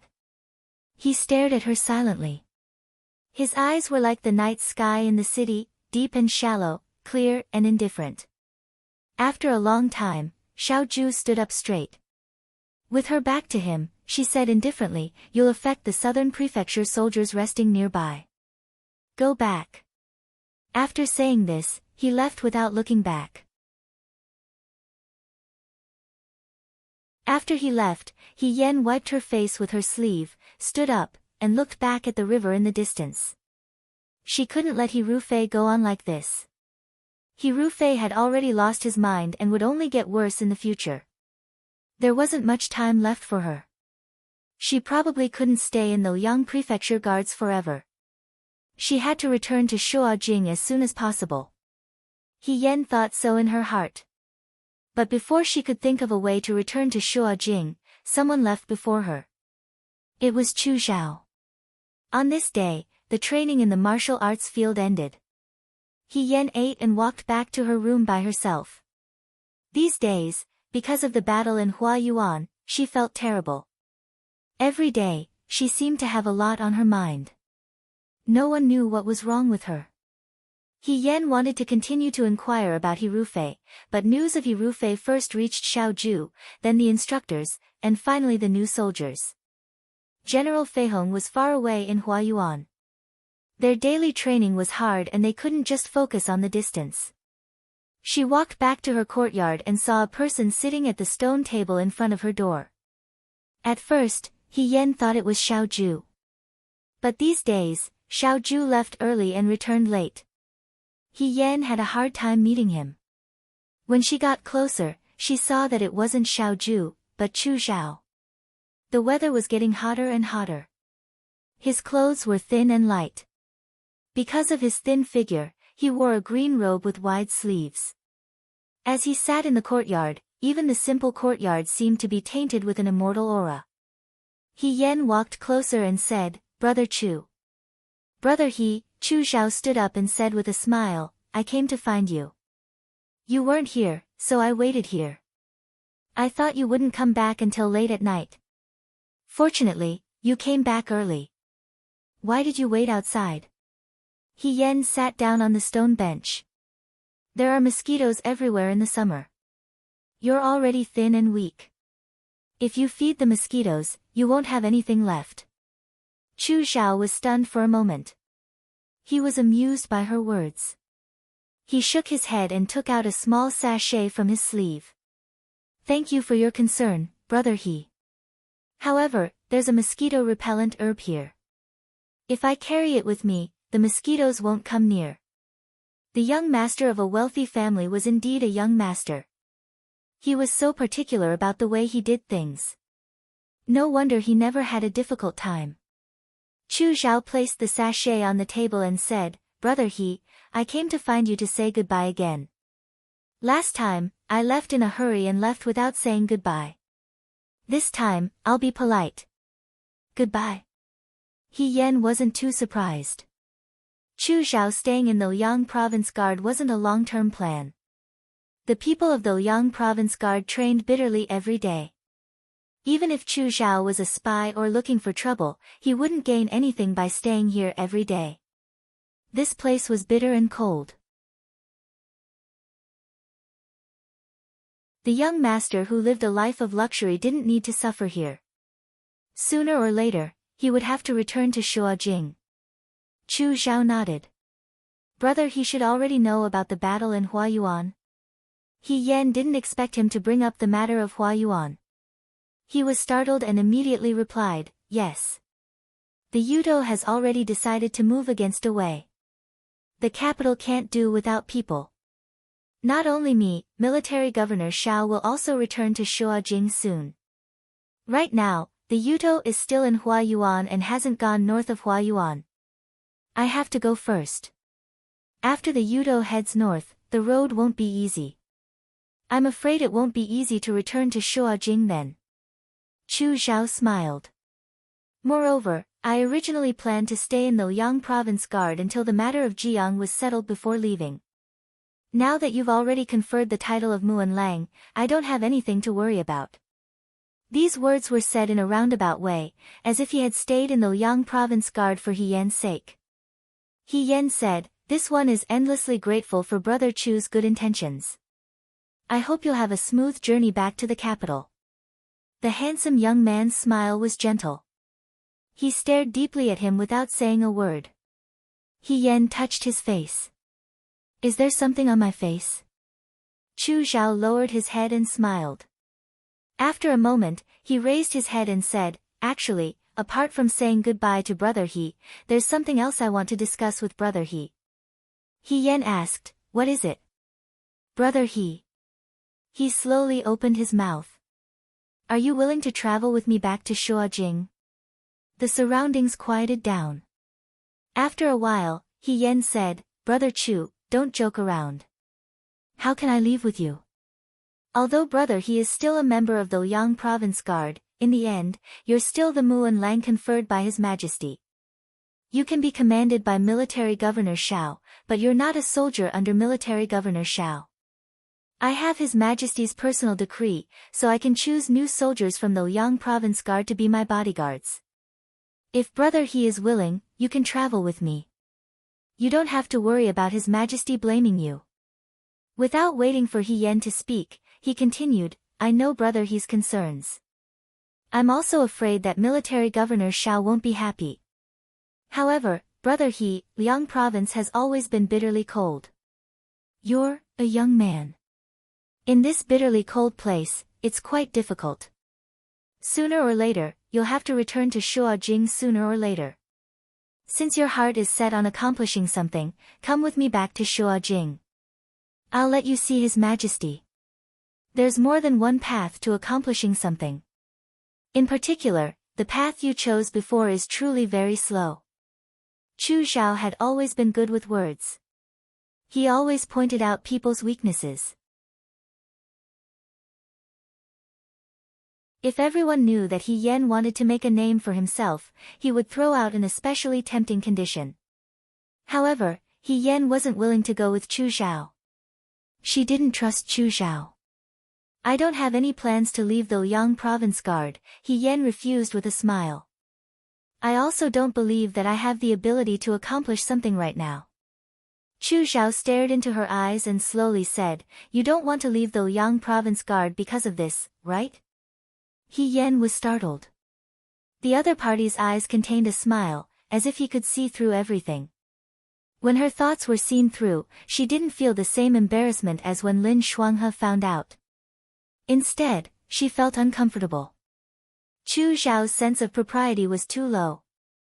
In reality, He Yan's words were a bit overboard. Chu Zhao had always been cultured and refined, making people feel as if they were bathed in a spring breeze.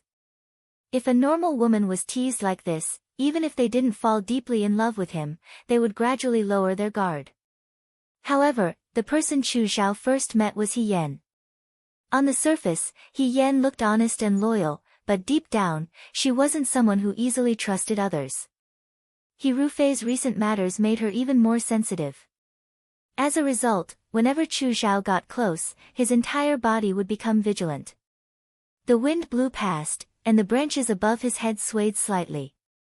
A leaf was blown down, swaying, and landing on He Yan's hair. "You really," Chu Zhao's lips still held a warm smile. He reached out with one hand, as if to brush away the leaf on He Yan's head. His voice was bewitching. "Have you decided whether you want to leave the Liang Province Guard?" He Yan, before he could finish speaking, a cold voice cut in. "Didn't you hear her say she doesn't want to?" He Yan turned around and saw Xiao Ju walking over from the courtyard. He didn't know how long he'd been standing there, or how much he'd heard.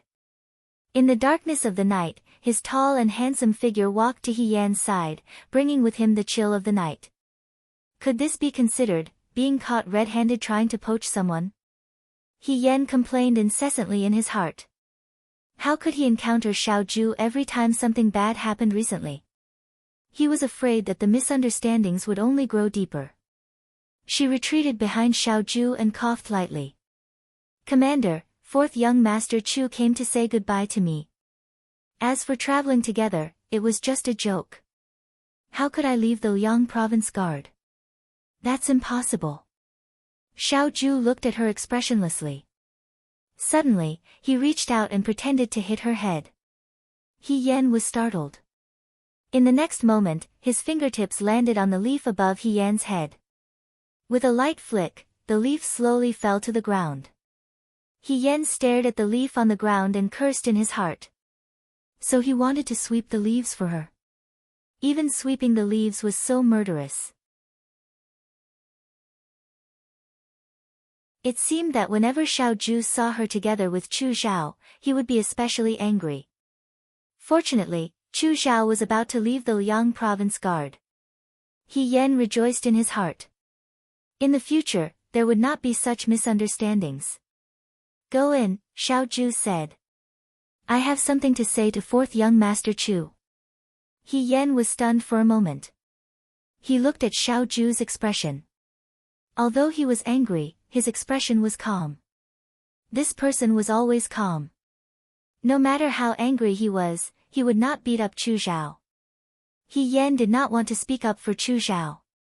However, according to her education, if she and Xiaoju beat up Chu Zhao, it was bullying the weak. It was wrong to bully the weak. He Yan said carefully, "Is there something that you can't say in front of me? I promise I won't tell anyone." If Xiaoju could not control himself and wanted to hurt someone, she could help stop him. Xiaoju tilted his head and glanced at her.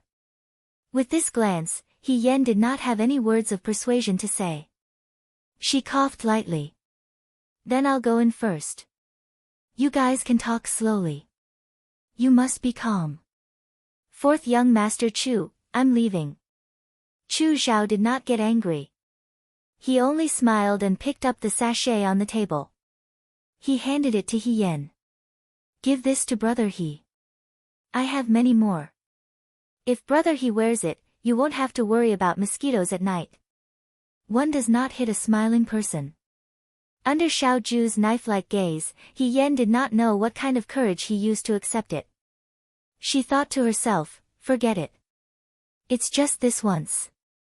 In any case, there won't be another chance like this in the future." After He Yan left, Xiaoju sat down on the stone bench that He Yan had just sat on. He did not say anything. He only looked at Chu Zhao indifferently. Chu Zhao's gentle smile gradually disappeared. After a while, he slowly opened his mouth. Military Governor Xiao is very protective of his food. Xiaoju heard this and laughed. His expression was lazy. His dark eyes were as sharp as lightning. He casually said, "Fourth young Master Chu, are you admitting that you have the intention to snatch? Why do you use the word snatch?" Chu Zhao's gentle gaze faded for the first time. It was like a beast showing its claws and fangs, cold and fierce.